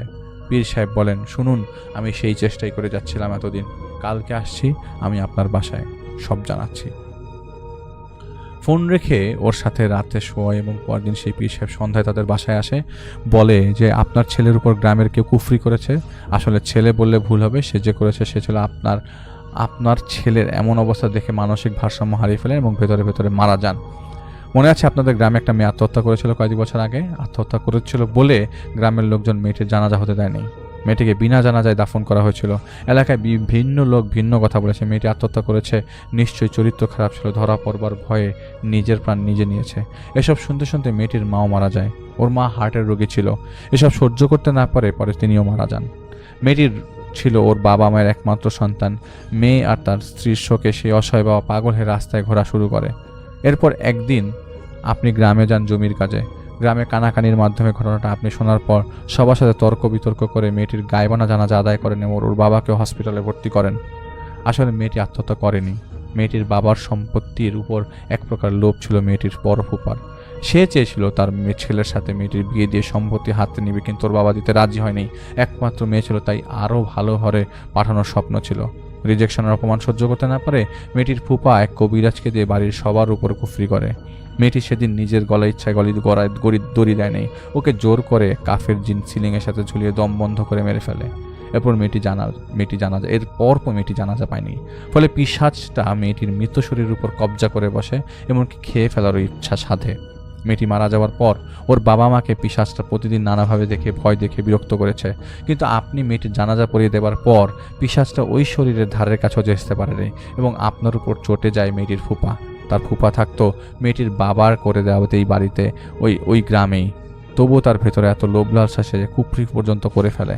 মেয়েটির ফুপা আপনার ছেলের কিছু জিনিস সংগ্রহ করেছিল, যেহেতু সে এদিক সেদিক ঘুরে বেড়াতো সবসময়, তাই লোকটার কাছে সহজ হয়েছিল সব জিনিস সংগ্রহ করা, কারণ সে ভয় পাচ্ছিল যদি মেয়েটির বাবা সুস্থ হয়ে ওঠে তাহলে তার আর কিছুই পাওয়া যাবে না। সেই কবিরাজকে দিয়ে আপনার ছেলের উপর সেই জিনকে পাঠায় যাতে করে দিয়ে মেয়েটিকে হত্যা করা যায়, কারণ আপনি উঠে পড়ে লেগেছিলেন মেয়েটির বাবাটাকে সুস্থ করার জন্য। এখন এগুলো ছাড়ানোর পথ একটাই, আপনাদের গ্রামে গিয়ে তাবিজগুলো বের করতে হবে। তারা গ্রামে যায় এবং মেয়েটির কবরের পাশ থেকে 6টা তাবিজ এবং মেয়েটির বাড়ির ভেতরে ভিন্ন জায়গা হতে আরও 20টি তাবিজ বের করে আনায় এবং এলাকার মুরব্বীদের মাধ্যমে সভা বসিয়ে সবার সামনে মেয়েটির ফুপাকে নাইমের বাবা বাধ্য করায় সব কিছু ভালোই স্বীকার করতে। চাপের মুখে পড়ে সে সব কিছু স্বীকার করে নেয় এবং এলাকার সবাই মিলে তাকে জুতা পেটা করে গ্রাম থেকে বের করে দেয়। এরপর মেয়েটির বাবা সুস্থ হয়ে ওঠে। মেয়ে ও স্ত্রী হারানোর কষ্টে সে বেঁচে থেকেও যে মরে যাবার মতনই তা তো কেবল আল্লাহই জানেন। নাইমের সুস্থ হতে সময় লেগে যায়, অনেকদিন সময় লেগেছিল। খারাপ শরীর নিয়ে তাকে এইচএসসি পরীক্ষা দিতে হয়েছিল। তো এইটা ছিল ঘটনা। থ্যাংক ইউ সো মাচ রাজন ভাই আপনার ঘটনার জন্য।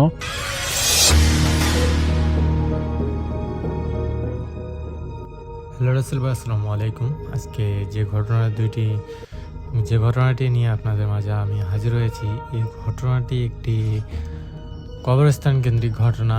এই ঘটনাটি আমাকে পাঠিয়েছেন রংপুর বিভাগ থেকে, লালমনিরহাট জেলা থেকে সারিয়া ভাই। এই সারিয়া ভাইয়ার বাসা লালমনিরহাট জেলায়। তো ইনি যে ঘটনাটি আমাকে সংগ্রহ করে পাঠিয়েছেন, এই ঘটনাটি লালমনিরহাট জেলার একটি অত্যন্ত বড় একটি কবরস্থানের ঘটনা। তো ঘটনাটি আমি সরাসরি আপনাদের মাঝে তুলে ধরতেছি। সো আমি আশা করি ঘটনাটি আপনাদের ভয় এবং গা শিংড়ে ওঠার মতো একটি ঘটনা। সো ঘটনাটি ঘটে আজ থেকে প্রায় 26 বছর আগের ঘটনা, প্রায় 2000 সালের ঘটনা। সেই সময় লালমনিরহাট জেলায় এতটা পরিমাণ উন্নত বা এতটা ছিল না। তো কবরস্থানের দিক দিয়ে লালমনিরহাটের যে জেলা কবরস্থানগুলো ছিল, তো সেগুলোর দিক দিয়ে বড় বড় কবরস্থান ছিল। তো তিনি যেটা আমাকে শেয়ার করেন যে ঘটনাটি, এটি তাদেরই গ্রামের একটি কবরস্থানের বড় একটি কবরস্থানের ঘটনা। তো ঘটনাটি ঘটে এই 2000 সালে তখন। আর এই ঘটনাটি এই সারিয়া ভাইয়ের দাদুর সাথে ঘটে যাওয়া একটি ঘটনা। তিনি যেটা আমাকে বলে যে তিনার দাদু একজন কবর খোরক ছিলেন। তো প্রতিনিয়তই যদি কেউ মারা যেত তিনি আর কি কবর খুঁড়তেন। তো তিনি যেটা বলেন যে আমি এতগুলো কবর খুঁড়ছি, আর যেটা বলার বাইরে, মানে তাদের গ্রামে যত কবর লাশ মারা যেত সবগুলো উনি আর কি কবর করতেন। তাদের গ্রামে এরকম কোনো অদ্ভুত বা ভৌতিক কিছুই ঘটতো না। হঠাৎ করে তাদের গ্রামে একটা নেমে আসে একটা আতঙ্কের ছাপ, যেটা বলার বাইরে। একদিন তাদের গ্রামের আবার একটা কবরস্থানের একটা নিয়ম ছিল, যদি কেউ ফাস্টিংয়ে বা বিষ খেয়ে এরকম করে কেউ মারা যায়, সেই লাশগুলোকে আলাদা জায়গায় কবর দিত এবং যারা এমনিতেই মারা যেত তাদেরকে আলাদা জায়গায়। তো 2টা ভাগে বিভক্ত ছিল কবরস্থানটি। তো ইনি আবার যখন কবরস্থানে কবর খুঁড়তেন তখন কোনো সমস্যা বা এরকম কোনো কিছুই ভয় পাইতেন না। তো একদিন কবর খোঁড়া ছিল না, সেদিন রাত প্রায় 10টা নাগাদ বাজে। তো তিনি আবার ওই যেটা কবরস্থান যে যারা ফাঁস বা বিষ খেয়ে মারা যায়, সেই কবরস্থানটা কিন্তু রাস্তার পাশ দিয়ে বয়ে গেছে। এই কবরস্থানের পাশ দিয়ে এনার এই সারিয়া ভাইয়ের দাদু আসতেছিল। বাজারে অনেকক্ষণ আড্ডা দিয়ে রাত 10টা সাড়ে 10টা বাজছে, উনি রওনা দিছে বাড়ির দিকে।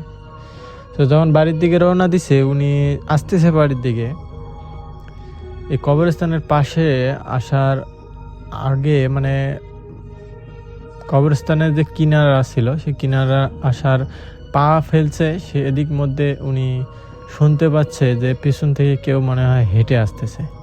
এটা ওনার অনুভূতি হচ্ছিল, এদিক দিয়ে আসতেছিল, ওনার অনুভূতি হইতেছিল যে পেছন থেকে কেউ আসতেছে। তো এই বিষয়টা উনি খেয়াল করতেছে বেশ অনেকক্ষণ যাবৎ। তো তখন উনি যখন কবরস্থানের পাশে আছে, এটা একটা ভয়ের বিষয় যে কবরস্থানের পাশে এসে এরকম একটা আওয়াজ শোনা যাচ্ছে। তিনি আবার পিছন ফিরে লাইটটা তাক করছে, তো দেখে যে পিছনে কেউ নাই। তো যাইতেছে কবরস্থানের রাস্তার মাঝখানে গেছে। যাওয়ার পর উনি দেখতে পাচ্ছে যে কবরস্থানের ভেতর থেকে একটা কান্নার আওয়াজ আসতেছে। কবরস্থানটা কি বিশাল বিশাল বড় কবরস্থানটা, তো কান্নার আওয়াজ আসতেছে। কান্নার আওয়াজটা একটা নতুন একটা কবর, মাত্র 3 দিন কি 4 দিন হবে এরকম, এই কবরস্থানটা থেকে কান্নার আওয়াজ আসতেছে স্পষ্ট, উনি বুঝতে পারতেছে। কারণ উনি নিজেই এই কবরটা খুঁড়ছে এবং ওইদিকে একটা কবর ছিল, এটা উনি জানতেন। তিনি যখন এরকম একটা কান্নার আওয়াজ শুনতে পেলেন, তিনি হয়তো ভাবছে যে কেউ তার আত্মীয় স্বজন বা কেউ আসছে হয়তো। এনার খেয়াল ছিল না যে এত রাতে এখানে কে আসতে পারে, ভয়ের একটা ব্যাপার, এটা ওনার বুঝেছিল না। তো তিনি আবার সাহস করে বলে যে এত রাতে তো কবরস্থানে থাকাটা ঠিক না, তো লোকটাকে বুঝাই বাড়ি দিয়ে পাঠাই। এই কথা অনুযায়ী উনি গেছে লোকটার কাছে। যাওয়ার পর উনি যেটা দেখতে পেলেন যে একটা সাদা কাপড় পরিধান একটা মহিলা লোক, চুলগুলো তার ছেড়ে দেওয়া, সে বসে আছে কবরের পাশে। এটা দেখে তার তো প্রচণ্ড লেভেলের ভয় পাওয়া শুরু হয়ে গেল, যেটা বলার বাইরে, মানে যেটা একদম বলার বাইরে, মানে ভাবতেও অবাক। উনি কখনো এরকম কিছু দেখে নাই। তো যখন এই সাদা কাপড় পরিধান লোকটাকে দেখতে পেলেন, তখন উনি সাথে সাথে লাইটটা ওই দিকে তাক করছে আর ওদিক দিয়ে এগিয়ে যাচ্ছিল। তো হঠাৎ করে লাইটের আলোটা একটু কমে আসে, আর উনি দেখতে পাইতেছিল যে উনি যত দূর যাচ্ছিল অত দূর কবরস্থানটা এবং ওই সাদা কাপড় পরিধান লোকটা মানে চলন্ত অবস্থার মতো যাচ্ছিল, এটা মনে হচ্ছিল। তো উনি হাঁটতে হাঁটতে এমন একটা পর্যায়ে উনি কবরস্থানের মাঝখানে চলে গেছে। ওই কবরটার পাশে মানে কোনোভাবে যাইতে পারতেছে না। তো যখন কোনোভাবে যাইতে পারতেছে না, তখন ওনার জ্ঞানে আসে যে আমি কোথায় আসলাম, বা কবরস্থানের ভিতরে কি করতেছি, কেনই আসলাম, এটা ওনার প্রশ্ন জাগতেছে। তো কান্নার আওয়াজটা তো থেমে গেছে, তাহলে আমি এখানে কি করতেছি, এটা ভাবতেছে উনি। এদিক মধ্যে একটা ফিস একটা শব্দ শোনা যাচ্ছে, ফিসফিসানি, মনে হচ্ছে কেউ পাশে কথা বলতেছে কয়েকজন মিলে। তো যখন এরকম করে কয়েকজন মিলে কথা বলতেছিল, মনে হচ্ছিল ওনার, ইনি এক মুহূর্ত দেরি না করে আশপাশটা লাইট দিয়ে দেখতেছিল। আশপাশটা যখন লাইট দিয়ে দেখতেছিল, মনে হচ্ছে উনি যেটা দেখতে পায় যে মানে কবরস্থানের পাশ থেকে কিছু ধোঁয়া বের হচ্ছে আশপাশ থেকে। এটা দেখে তার ভয়ে কপাল ঘেমে, একদম শরীর ঘেমে পানি বের হচ্ছিল যে কবরস্থানের পাশ থেকে ধোঁয়া বের হবে কীভাবে, বা ধোঁয়া এরকম আসলো কীভাবে, কুয়াশার মতো ধোঁয়া। উনি ভাবতেছিল যে কুয়াশা এবার এখানে কীভাবে আসবে। আসলে কিন্তু উনি ধোঁয়া দেখতে পাইতেছিল। তো যখন এটা দেখার পর ওনার বোঝার বাকি ছিল না যে এখানে যেহেতু এই লাশটা আমি নিজেই কবরস্থানটা খুঁড়ছি, আর এটা একটা খারাপভাবে মারা যাওয়া লাশ, হয়তো বা তারই কোনো কিছু হইতেছে, এটা ভাবতেছিল উনি। এটা ভেবে উনি একদম কবরস্থান থেকে প্রচণ্ড গতিতে দৌড় দেয় বাড়ির দিকে। তো দৌড়াতে দৌড়াতে উনি একটা কবরের উপরে উল্টে পড়াতে ওনার পায়ের মানে পাটা কবরস্থানের মাঝখানে ডুবে যায় এবং উনি কবরস্থান থেকে যে পাটা বের করবে এটা শক্তি পাইতেছিল না। তো যখন হাত ভেতরে দিয়ে দেখে যে ওনার হাতের মানে পায়ে কেউ মনে হয় মানে এরকম করে হাত দিয়ে চেপে ধরছে পাটা। এটা মানে ওনার বোঝার বাকি ছিল না যে এখানে প্রচণ্ড লেভেলের একটা খারাপ কিছু হতে যাচ্ছে। তো উনি সাথে সাথে আয়াতুল কুরসি পড়া শুরু করলো। পড়ার পর 1 সেকেন্ডের মধ্যে ওনার পাটা ছেড়ে দেয়। দেওয়ার পর ওই পাটা জোরে টান দিয়ে বের করে উনি দৌড়তে বাড়ির দিকে যায়। বাড়ির দিকে যাওয়ার পর উনি বাসায় যেয়ে হাঁপাতে একদম অজ্ঞান হয়ে যায় এই বিষয়ে ভয়ে। পরে যখন ওনার জ্ঞান ফেরে, সেদিন রাতে আর মানে সবাই ভাবছিল যে ঘুমাইছে, সেদিন আর জ্ঞান ফেরে নাই। পরে উনি আর কি বিছানায় শুয়েই ওই রকম অজ্ঞান হয়ে গেছে, কেউ জানতো না। তো পরের দিন সকালবেলা ওঠার পর উনি এই বিষয়গুলো সবাইকে বলে যে কবরটা যেহেতু এরকমভাবে আসছিল লাশটা, আমরা তো জানতাম না বা এরকম কিছু, তো কবরস্থানটা জিয়ারত করাটাও খুবই উচিত এবং এই লাশটা কিসের জন্য মারা গেছে বা এরকম কিছু তদন্ত করাটাও উচিত। তো পরের দিন কয়েকজন হুজুর এবং মাদ্রাসার ছাত্রকে নিয়ে যেয়ে উনি কবরটা জিয়ারত করে। আর যে কবরের পাশে ওনার পাটা ঢুকে গেছিল, উনি দেখতে পায় যে ওই কবরের মাঝখানে মাটি ডেবে একদম ভেতরের দিকে চলে গেছে। তো এটার কারণ হচ্ছে যে উনি কবরস্থানের দায়িত্বে ছিলেন, কিন্তু ওই কবরস্থানটা মাটি দিতে উনি ভুলে গেছিলেন। তো মোটামুটি সবগুলো কবরেই কিন্তু ডাবার পর উনি মাটি দেন। তো এই কবরটা মাটি দেওয়া হয় নাই। তো পরবর্তীতে উনি ওটাতেও মাটি দেয়। আর এরপরে এই কথাগুলো শোনার পর গ্রামবাসী সবাই মিলে ওই কবরস্থানের পাশ দিয়ে যে রাস্তাটা বয়ে গেছে, ওই রাস্তাটা একদম সরিয়ে অন্য পাশ দিয়ে রাস্তাটাকে নিয়ে যাওয়া হয়। আর ওই আশেপাশে কবরস্থানটা একদম একাই পড়ে থাকে এবং ওই দিক দিয়ে কেউ যাওয়া আসা করে না, কারণ এতটা পরিমাণের ভয়ঙ্কর লেভেলের কাজ, তাও আবার একজন গোরখোরকের সাথে হয়ে গেছে, সেটা ভাবনারও বাইরে, যেটা বলারও বাইরে, এতটা পরিমাণের ভয়ঙ্কর। তিনি এর পরবর্তীতে এই কথাগুলো সবার সাথে শেয়ার করার পর তার একটা মনটা হালকা হয়ে যায় এবং সবাই বলে যে এটা কোনো সমস্যা না, যেহেতু এরকম একটা লাশ মারা গেছে, সে ফার্স্টিংয়ে, এই জন্যই হয়তো এরকম কিছু হয়েছে। সে এরপরে থেকে আর কোনো ঘটনা ঘটে নাই ওনার দাদুর সাথে। এটাই ছিল ওই শাহরিয়া ভাইয়ের দাদুর ঘটনা। তো ঘটনাটি আসলে একটি ভয়ঙ্কর লেভেলের ঘটনা। তো আমি শোনার পর থেকে আপনাদের সাথে শেয়ার করতে চাচ্ছিলাম রাসেল ভাই। তো এটাই ছিল ঘটনা। যদি ভালো লাগে অবশ্যই লিসেনার কমেন্ট সেকশনে জানাতে ভুলবেন না। শাহরিয়া ভাইকে অসংখ্য ধন্যবাদ যে আপনি এত সুন্দর একটি ঘটনা আমাকে পাঠিয়েছেন। তো আল্লাহ হাফেজ, আবার দেখা হবে নতুন ঘটনায়।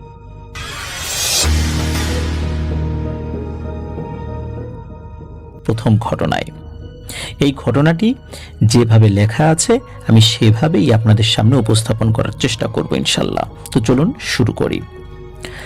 আসসালামু আলাইকুম আফনান ভাই ও আফনান দ্য হোল ওয়ার্ল্ডের সকল লিসেনার্স। আমি আফনান দ্য হোল ওয়ার্ল্ডের নিয়মিত একজন শ্রোতা। আমার নাম আল আমিন। আমার বাড়ি মুন্সিগঞ্জ জেলার গজারিয়া উপজেলায়। আফনান দ্য হোল ওয়ার্ল্ডে পাঠানো এটা আমার ৮ম ঘটনা। ঘটনাটা আমি একজন ট্রাক ড্রাইভারের কাছ থেকে শুনেছি। আমি যার কাছ থেকে ঘটনাটি পেয়েছি তার বয়স 50+ হবে। ঘটনাটা আমি কিভাবে পেলাম তার একটা বর্ণনা দেই। আমি পুরান ঢাকায় ছোট্ট একটা দরজা উৎপাদনকারী প্রতিষ্ঠানে কর্মরত রয়েছি। আমি যে প্রোডাক্টগুলো তৈরি করি সেগুলো দেশের বিভিন্ন জায়গায় পৌঁছে দেওয়ার জন্য ট্রাকের প্রয়োজন হয়। আমার বানানো প্রোডাক্টগুলো বেশিরভাগ রাতে ট্রাকে করে সরাসরি ফ্যাক্টরি থেকে ডেলিভারি দেওয়া হয়। তেমনি এক রাতে লাউড স্পিকারে আমি আফনান দ্য হোল ওয়ার্ল্ড শুনছিলাম। আর সেদিন রাত্রে আমার বানানো প্রোডাক্ট ডেলিভারি দেওয়ার জন্য যে ট্রাক ভাড়া করে আনা হয়, সেই ট্রাক ড্রাইভারের কাছ থেকে আমি ঘটনাটি পেয়েছি।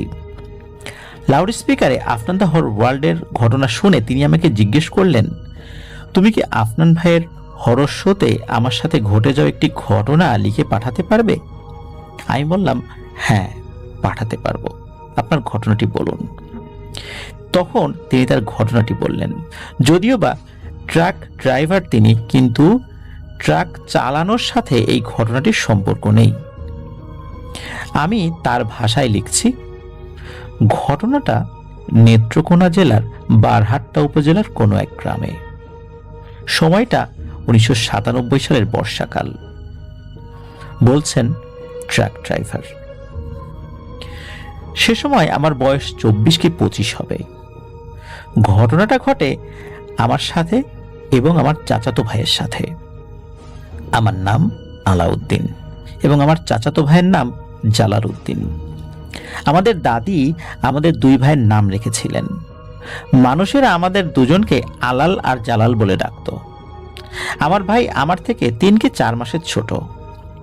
আমরা দুজন প্রায় একসাথেই থাকতাম, একসাথে স্কুলে যেতাম, একসাথে খেলতাম, একসাথে একই বিছানায় ঘুমাতাম। মোট কথা আমরা যা যা করতাম দু ভাই মিলেমিশে করতাম। তেমনি একদিন আমরা ঠিক করলাম সিনেমা হলে সিনেমা দেখতে যাব। যেই ভাবা সেই কাজ। তো আমরা দুজন ঠিক করলাম সন্ধ্যা 6টার শোতে সিনেমা দেখব। যথারীতি আমরা দুজন সিনেমা হলে গেলাম। সিনেমা দেখার এক পর্যায়ে ইলেকট্রিসিটি চলে গেল। ইলেকট্রিসিটি চলে যাওয়াতে হল কর্তৃপক্ষ জেনারেটর মেশিন স্টার্ট করলো। জেনারেটর চালু করার কিছুক্ষণ পর সেটারও কিছু সমস্যা দেখা দিল। জেনারেটর ঠিক করতে প্রায় 30 মিনিটের কিছু বেশি সময় লেগে গেল। জেনারেটর ঠিক হওয়ার পর বাকি ছবি শেষ হতে প্রায় 9:45 মতো বেজে গেল। ছবি দেখা শেষ করে সিনেমা হল থেকে বের হলাম। সিনেমা হল থেকে বের হয়ে দেখলাম বৃষ্টি পড়ছে। আমরা আমাদের সাথে করে ছাতা আনিনি। এর কারণ হলো সিনেমা হলে আসার সময় বৃষ্টি ছিল না, তাই সাথে করে ছাতা আনিনি। আমাদের বাড়ি এখান থেকে প্রায় 4 কিলোমিটার দূরে। বৃষ্টিতে হেঁটে বাড়িতে যেতে আমরা ভিজেই যাব, তাই আমরা কিছুক্ষণ সিনেমা হলের নিচে অপেক্ষা করলাম, এই ভেবে যে বৃষ্টি কমলে বাড়ির দিকে হাঁটা শুরু করব। কারণ এখান থেকে আমাদের বাড়ি যেতে হাঁটা ছাড়া কোনো উপায়ই ছিল না। কিছুক্ষণ পর বৃষ্টি কিছুটা কমে এলো। আমি আর আমার ভাই দুজন মিলে ভাবলাম এখন তো বৃষ্টি কিছুটা কমেছে, এবার হাঁটা শুরু করা যায়। এমনিতেই রাত অনেক হয়ে গেছে, তখন রাত 10:30 বেশি বাজে। তো বৃষ্টি পুরোপুরি থামার আশায় থাকলে আজ আর বাড়িতে আমরা যেতেই পারবো না। সিনেমা হলের আশেপাশে সব দোকান বন্ধ হয়ে গেছে, রাস্তায় তেমন কোনো মানুষ নেই, শুধু সিনেমা হলের ভেতর একটা দোকান খোলা। আমরা সে দোকান থেকে সিগারেট ও ম্যাচ কিনলাম। দুজন দুটো সিগারেট জ্বালিয়ে বাড়ির উদ্দেশ্যে হাঁটা শুরু করলাম। তখন গুড়ি গুড়ি বৃষ্টি হচ্ছিল। রাস্তা একেবারে নীরব, আর বৃষ্টি হওয়াতে রাস্তায় কোনো মানুষ, এমনকি কোনো কুকুর বিড়ালও নেই। মাঝে মাঝে বিদ্যুৎ চমকাচ্ছিল আর হালকা বাতাস বইছে। তখনকার রাস্তাঘাটও বেশি ভালো ছিল না। মাটির রাস্তায় ছোট ছোট গর্তে পানি জমে আছে, আর পুরো রাস্তা জুড়ে কাদা আর পিচ্ছিল হয়ে আছে। কর্দমাক্ত রাস্তায় হাঁটতে আমাদের খুব বেগ পেতে হচ্ছে। সিনেমা হল থেকে আমাদের বাড়ির দূরত্ব প্রায় 4 কিলোমিটারের মতো, আর এই 4 কিলোমিটার রাস্তার 3 কিলোমিটার রাস্তা বিলের মাঝখান দিয়ে আড়াআড়ি ভাবে যেতে হবে। নদী পার হয়ে যেভাবে এক পার থেকে আরেক পারে যেতে হয় ঠিক সেইভাবে। বিলের 3 কিলোমিটার রাস্তার আশেপাশে কোনো বাড়িঘর নেই, আর বিলের এই 3 কিলোমিটারের মধ্যে 2টা ব্রিজ পড়ে। একটা ব্রিজের দৈর্ঘ্য 200 ফিটের মতো, আর একটা 50 কি 60 ফিটের মতো। আর আমাদের যাওয়ার সময় যে ব্রিজটা আগে পড়ে সেটা 200 ফিটের ব্রিজ। ব্রিজের এক মাথায় একটা বড় হিজল গাছ, আর এক মাথায় একটা তাল গাছ। ব্রিজটাতে মাঝে মধ্যে কিছু ভৌতিক ঘটনা ঘটে, এটা আমরা জানতাম। আমরা বাড়ির উদ্দেশ্যে হাঁটতে লাগলাম। হাঁটতে হাঁটতে আমরা বিলের রাস্তায় এসে পড়লাম। বর্ষাকাল হওয়াতে বিলে তখন অনেক পানি, একদম রাস্তা ছুঁই ছুঁই পানি। আর বর্ষার সময় যখন চারদিকে পানি উঠে যায় তখন বিষাক্ত সাপ উঁচু জায়গায় বা রাস্তায় এসে আশ্রয় নেয়। আমরা সাপের ভয়ে দুজন হাতে দুটো মোটা লাঠি নিলাম, যাতে সামনে সাপ দেখলে লাঠি দিয়ে তাড়াতে পারি, বা যদি কোনো বিপদে পড়ি তাহলে যেন সেটা প্রতিহত করতে পারি। আমরা বিলের রাস্তা দিয়ে হাঁটছি। হাঁটতে হাঁটতে আমরা ব্রিজের কাছাকাছি আসলাম। তখন আমরা ব্রিজে উঠিনি। একটু দূর থেকেই আমরা দুজনেই খেয়াল করে দেখলাম ব্রিজের উপর কালো দুটো কিছু দাঁড়িয়ে আছে। যদিও তখন চাঁদের আলো ছিল না, তবে ঘুটঘুটে অন্ধকারও ছিল না। আর বিলে অনেক পরিষ্কার পানি ছিল। বিলের পানিতে কোনো কচুরিপানা বা কোনো আগাছাও ছিল না। আর মাঝখানে বিদ্যুৎ চমকানোয় সেই আলোয় আমরা দুটো অবয়ব খুব ভালোভাবেই দেখতে পেয়েছিলাম। সেগুলো দেখে আমরা কিছুটা ভয় পেলাম। আমি আমার ভাইকে বললাম, এত রাতে ব্রিজের উপরে এই দুটো অবয়ব দাঁড়িয়ে আছে, এগুলো নিশ্চয়ই মানুষ না, নিশ্চয়ই ও দুটো খারাপ কিছু। ও দুটো দেখতে অনেক লম্বা, কম করে হলেও ও দুটোর উচ্চতা প্রায় 10 ফুটের মতো হবে। একেবারে কালো কুচকুচে, হাত পা মানুষের মতো, তবে মুখ দেখতে পেঁচার মতো। অনেক ভয়ঙ্কর চেহারাটা, আর চেহারাটা খুব বড়, আর চোখ দিয়ে মনে হয় আগুন ঝরছে। এসব দেখে আমরা খুব ভয় পেয়ে গেলাম। ভয় পেলেও আমাদের পিছনে ফিরে যাওয়ার কোনো উপায় নেই। কাদা আর পিচ্ছিল রাস্তা দিয়ে এতখানি হেঁটে আসতে খুব কষ্ট হয়েছে। পেছন দিকে ফিরে যাওয়া আর সম্ভব ছিল না। তখন আমরা একজন আরেকজনকে বললাম, আমাদের কাছে সিগারেট ও ম্যাচ আছে, আমরা সিগারেট জ্বালাই। শুনেছি আগুন সাথে থাকলে খারাপ কোনো কিছু সামনে আসতেই পারে না। আমরা সিগারেট ধরানোর চেষ্টা করলাম, কিন্তু আশ্চর্যের বিষয়, আমরা যতই আগুন জ্বালানোর চেষ্টা করছি কোনোভাবেই আমরা আগুন জ্বালাতে পারছি না। একসময় ওই দুটো জিনিসের সাথে আমাদের চোখাচোখি হলে আমরা দুজনই দেখতে পেলাম ওদের চোখ আরো বড় হয়ে গেছে এবং মনে হচ্ছে আগের থেকেও বেশি লাল টকটকে হয়ে জল করছে চোখ দুটো, আর রাগান্বিত চোখে আমাদের দিকেই তাকিয়ে আছে। অল্প কিছুক্ষণ পর ওই অবয়বগুলো পাখির মতো উড়াল দিয়ে একটু উপরে উঠে অদৃশ্য হয়ে গেল। তখন আমরা মনে করেছি, যাক, আপদ বিদায় হয়েছে, ওগুলো চলে গেছে। ওগুলো চলে গেছে মনে করে আমরা যখন হেঁটে ব্রিজের উপর উঠেছি, তখন আমরা আমাদের মাথার উপরে শো শো আওয়াজ শুনতে পেলাম। এই শো শো আওয়াজ শুনে উপরের দিকে তাকিয়ে আমরা দেখতে পেলাম ফুটবলের মতো দুটো আগুনের গোলা আমাদের মাথার উপরে ঘুরছে এবং বৃত্তাকারে ঘুরছে। ঘুরতে ঘুরতে আগুনের গোলা দুটো নিচে নেমে এসে আমাদের পাশ দিয়ে আবারও চক্রাকারে ঘুরতে লাগলো, আর জোনাকি পাকার মতো জ্বলতে ও নিভতে লাগলো। সাথে করুণ সুরে শিয়াল ও বিড়ালের ডাক শুনতে পেলাম। শিয়াল ও বিড়ালের ডাক শুনতে ছিল বেশ ভয়ঙ্কর। শিয়াল ও বিড়ালের ডাক শুনে ভয়ে আমাদের কলিজা একদম শুকিয়ে গেল। এসব দৃশ্য দেখে আমরা জোরে জোরে দোয়া পড়তে চেষ্টা করলাম, কিন্তু কিছুতেই যেন কিছু হচ্ছে না। এগুলো আমাদের কাছ থেকে সরছেই না। দুজনে সিদ্ধান্ত নিলাম আমরা সামনের দিকে দৌড় দিব, যেদিকে আমাদের বাড়ি সেদিকে, আর আগুনের গোলা দুটো আমাদের সামনে এলে আমাদের হাতে থাকা লাঠি দিয়ে আঘাত করব। এই ভেবে আমরা দৌড় শুরু করলাম এবং আমাদের সামনে আগুনের গোলা দুটোকে দেখতে পেয়ে সজোরে সেগুলোকে আঘাত করলাম। সেগুলোকে আঘাত করার সাথে সাথে আমাদের হাতে থাকা লাঠিগুলোতে দাউ দাউ করে আগুন জ্বলে উঠল। আমরা লাঠিগুলো ফেলে আল্লাহর নাম নিচ্ছি এবং দোয়া পড়তে পড়তে দৌড়াচ্ছি, আর পেছন থেকে ভয়ানক গর্জন শুনতে পাচ্ছি। গর্জন শুনে মনে হলো ওগুলো আমাদের ঘাড়ের কাছে নিঃশ্বাস নিচ্ছে।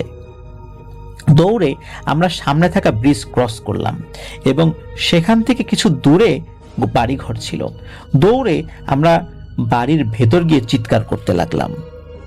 আমাদের চিৎকারে বাড়ির মানুষ বেরিয়ে এসে আমাদের বলল, কি হয়েছে, তোমরা চিৎকার করছো কেন? আমরা বললাম, কিছু একটা দেখে আমরা ভয় পেয়েছি। ওই রাত্রে আমরা আর আমাদের বাড়িতে গেলাম না। ওই বাড়ির মানুষেরা আমাদের দুজনকে চিনতে পারলেন, আমাদের পরিচয় জানলেন। এরপর আমাদের দুজনকে আলাদা একটা ঘরে থাকতে দিলেন। রাতে আমরা দুজন একসাথে বসে আছি, আর বাইরে শেয়াল ও বিড়ালের করুণ সুরে ডাকাডাকি শুনছি, সাথে শো শো শব্দ। বাইরে কি হচ্ছে সেটা দেখার মতো সাহস আমাদের ছিল না। সারা রাত আমরা না ঘুমিয়েই কাটিয়ে দিলাম। সকালে আমাদের বাড়িতে পৌঁছে মা বাবাকে সবকিছু বললাম।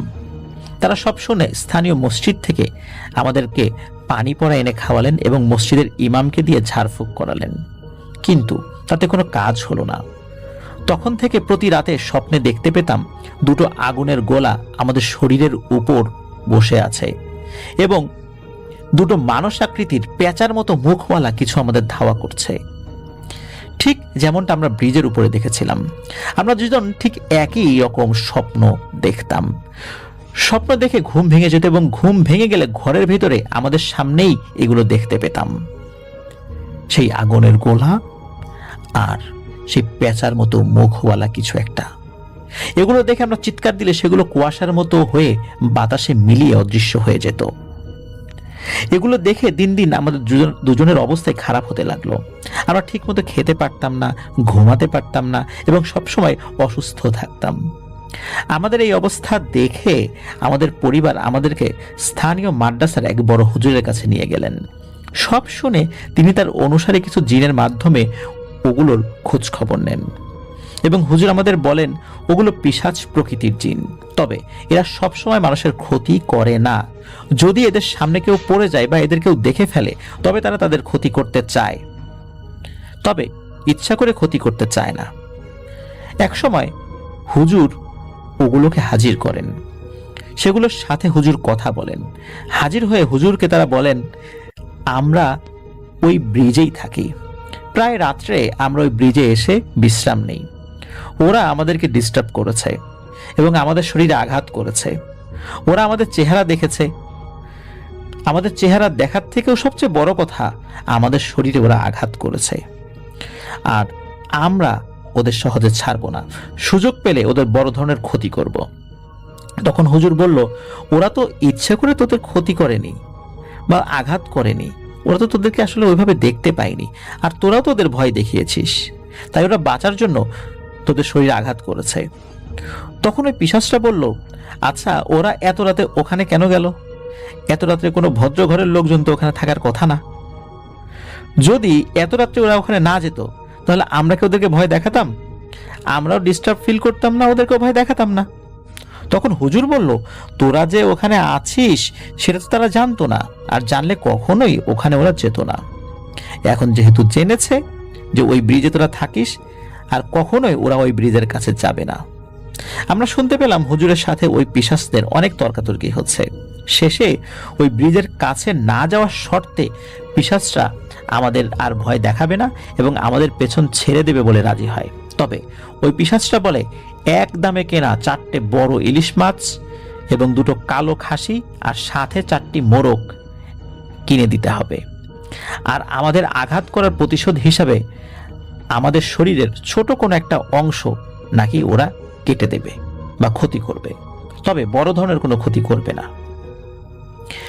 আর যদি আমাদের শরীরের কোনো অংশের ক্ষতি যদি তারা না করে তাহলে নাকি ওদের জিন জাতি ওদেরকে তিরস্কার করবে আর বলবে, তোরা মানুষের হাতে মার খেয়েছিস। আর সুযোগ পেলে ওদের পক্ষ হয়ে আমাদের দুজনকে আরো বড় ধরনের ক্ষতি করতে পারে। মানুষের হাতে মার খেয়েছে এটা জিনেরা নাকি কখনোই মানতে পারে না। এসব কথা শোনার পর হুজুর ওইগুলোকে বলে, তাদের জন্য বড় ধরনের কোনো ক্ষতি না হয় খবরদার। জিনেরা আমাদের বড় ধরনের কোনো ক্ষতি করবে না বলে আশ্বস্ত করে, আর বলে ওরা দুজন মিলে ব্রিজের কাছে গিয়ে মাছ, মোরগ ও খাসি দিয়ে তাদের কাছে মাফ চাইতে হবে, তবেই তারা আমাদের মাফ করবে, অন্য কেউ গিয়ে মাফ চাইলে হবে না। হুজুর পিশাচদের বললেন, মাছ আর মোরগ দিবে, খাসি দিতে পারবে না রে বাপু। হুজুরের কথা পিশাচটা কিছুতেই মানতে চায় না, তারা বলে খাসি তাদের দিতেই হবে। পরে হুজুর তাদের সাথে অনেক কথা বলে অবশেষে তারা একটা খাসি নিতে রাজি হয়। পিশাচদের কথা মতো এক দামে মাছ, মোরগ ও একটি খাসি কিনে রাত 1টায় আমরা ওই ব্রিজের কাছে যাই। যাওয়ার সময় হুজুর আমাদের তেল পরা দেয়, ওই তেল আমাদের শরীরে মেখে নেই। হুজুর আমাদের বলে দেন, যাই ঘটুক না কেন আমরা যেন পেছন ফিরে না তাকাই। ব্রিজের কাছে যাই আমরা ব্রিজের উপরে 2টো কালো অন্ধকারের জমাট বাঁধা কিছু দেখতে পাই। আমরা দেরি না করে ব্রিজের উপর মাছ, মোরগ ও খাসি দিয়ে বলি, আমাদের ক্ষমা করে দেন, আমরা আপনাদের চিনতে পারিনি, ভয় পেয়ে আপনাদের শরীরে আঘাত করেছি, আর কখনো এমনটা হবে না। এই বলে ওগুলো ওখানে রেখে উল্টো দিকে দৌড়িয়ে বাড়িতে চলে আসি। ওখান থেকে আসার সময় আমাদের পেছনে অনেক ভয়ঙ্কর শব্দ শুনতে পাই। সকালে আমরা ঘুম থেকে উঠে দেখি এক অদ্ভুত ব্যাপার, আমাদের দুজনের ডান পায়ের কনিষ্ঠা আঙ্গুলের মাথা একটু করে কাটা। কখন আমাদের পায়ের আঙ্গুল কেটেছে সেটা আমরা টেরই পাইনি। তবে আশ্চর্যের ব্যাপার, আমাদের পায়ের আঙ্গুল কেটেছে, আমাদের পায়ে কিন্তু কোনো ব্যথা নেই, একটু রক্তও বের হয়নি। এরপর থেকে আমাদের সাথে আর কোনো কিছুই ঘটেনি। কিছুদিন পর আমরা ধীরে ধীরে সুস্থ হয়ে উঠি।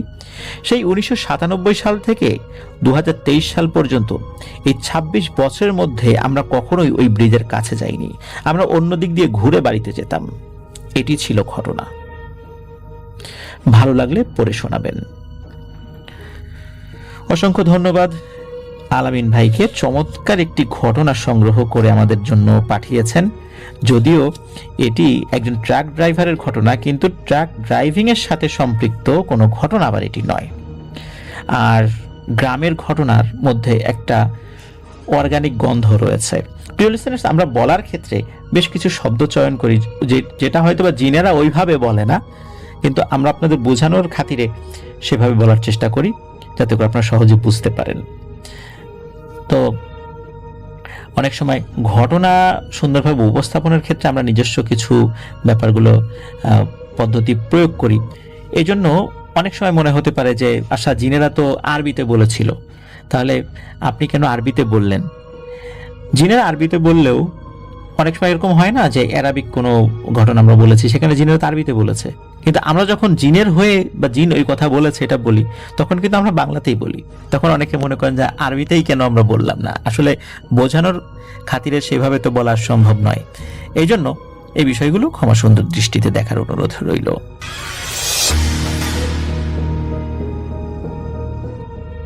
আসসালামু আলাইকুম। ওয়ালাইকুম আসসালাম। সকল শ্রোতাদের আমার প্রাণ ঢালা শুভেচ্ছা জানাই। আশা করছি সকলেই মহান দয়াময় আল্লাহর রহমতে ভালো আছেন। আমিও আমার পরিবার দয়াময় আল্লাহর রহমতে ভালো আছি। আজ আমি আপনাদেরকে আমার মায়ের সাথে ঘটে যাওয়া কালো জাদুর বাস্তব ঘটনা বলতে চাচ্ছি। আশা করি ঘটনাটা আপনাদেরকে অন্যরকম লাগবে। আর কথা না বাড়িয়ে মূল ঘটনার বর্ণনায় চলে যাই। ঘটনার শুরুতে আমার এবং আমার পরিবারের বর্ণনা দেওয়া প্রয়োজন। আমার নাম মোহাম্মদ আরিফুজ্জামান রুবেল। বর্তমানে আমার বয়স 29 বছর। পড়াশোনা MBA ব্যবস্থাপনা। পেশায় বেকার, চাকরি প্রত্যাশী বেকার, চাকরির খোঁজে আছে। পাশাপাশি হোম টিউটর হিসেবে ছাত্র পড়াই। ঢাকা ক্যান্টনমেন্টের পাশে মাটিকাটা পশ্চিম ভাসানটেক এলাকায় থাকি। আমার পরিবারে মোট 6 জন সদস্য। আমরা 3 ভাই 1 বোন, এদের মধ্যে আমি মেঝো। সে সময়ের যে সময়টার কথা বলছি তখন 1999 সালের ঘটনা। আমার বড় ভাইয়ের বয়স তখন 10 বছর, আমার বয়স 7.5 বছর, বোনের বয়স 5 বছর এবং সবার ছোট ভাইয়ের বয়স 1.5 বছর। আমার বাবা সরকারি চাকরিজীবী, সেজন্য ঢাকায় তার থাকা হতো। মা আমাদের নিয়ে নানার বাড়িতে থাকতেন। নানার বাড়ির এলাকাটায় সকল সুযোগ সুবিধা ছিল, মানে স্কুল, কলেজ, হাট বাজার সব কাছাকাছি হওয়ায় আমরা সেখানে থাকতাম। গ্রামে বিদ্যুতের ব্যবস্থাও ছিল। আমাদের বাড়ি আর নানার বাড়ি একই উঠানে, 4-5টা রুম আছে। আমাদের ঘরটা দক্ষিণ পশ্চিমে ছিল। আমার মা দেখতে ভালো চেহারার এবং স্বাভাবিক গড়নের ছিল। হঠাৎ করে আমার মা ধীরে ধীরে রোগা ও শুকিয়ে যেতে থাকলো। মূল ঘটনার শুরু এখান থেকেই। আমার নানা নানি মাকে অনেক ডাক্তার দেখায়, কিন্তু কোনো অসুখ ধরা পড়ে না। আজ এই ডাক্তার, কাল ওই ডাক্তার, এভাবে কেটে গেল 4 মাসের মতো। মা আগের থেকে অনেক শুকিয়ে যাওয়াতে তার চেহারার অর্থাৎ মুখের চামড়া কুঁচকে এসেছিল। সম্পূর্ণ শরীর পানি শূন্য হলে যেমনটা দেখায় তাকেও ঠিক তেমনই দেখাতো। আমি ছোট মানুষ, এত কিছু বুঝতাম না তখন। নানা বাড়ির পাশেই আমার মায়ের দাদার ভাইয়ের বাড়ি ছিল। দাদার ভাইয়ের বড় ছেলে, মানে সম্পর্কে আমার মায়ের চাচা। আমার মার বংশের অনেকেই ঝাড়ফুঁক করতে জানতেন। মা ওই চাচা, তিনিও ঝাড়ফুঁক করত গ্রামের অন্যান্যদের মতো। অনেকেই উপকৃত হয়েছিল। মায়ের সেই চাচা আসতো মাকে ঝাড়ফুঁক করতে। মা যখন থেকে অসুস্থ হয়, এই ঝাড়ফুঁক চলছিল মা অসুস্থ হওয়ার পর থেকেই একেবারে নিয়মিত। উনি নিয়ম করে আসরের পরে আসতেন। একদিন পর পর ঝাড়ফুঁক করে আবার চলেও যেতেন। ঝাড়ফুঁক করার পরে মা বলতো কি যেন তার শরীর শক্ত করে চেপে ধরে আছে। মা যখন একথা বলে, নানি সেই চাচাকে বলে যে কেন এমন হচ্ছে, তখন চাচা বলে যে ঝাড়ফুঁক করলে এমন একটু হয়। এই চাচার কথাটা বলার অনেক কারণ আছে। সবাই একটু খেয়াল করে রাখবেন তার, অর্থাৎ চাচার কথাটা। আমরা সবাই ভাবতাম যে মায়ের ভালোর জন্য সে আসে এবং ঝাড়ফুঁক করে যায়।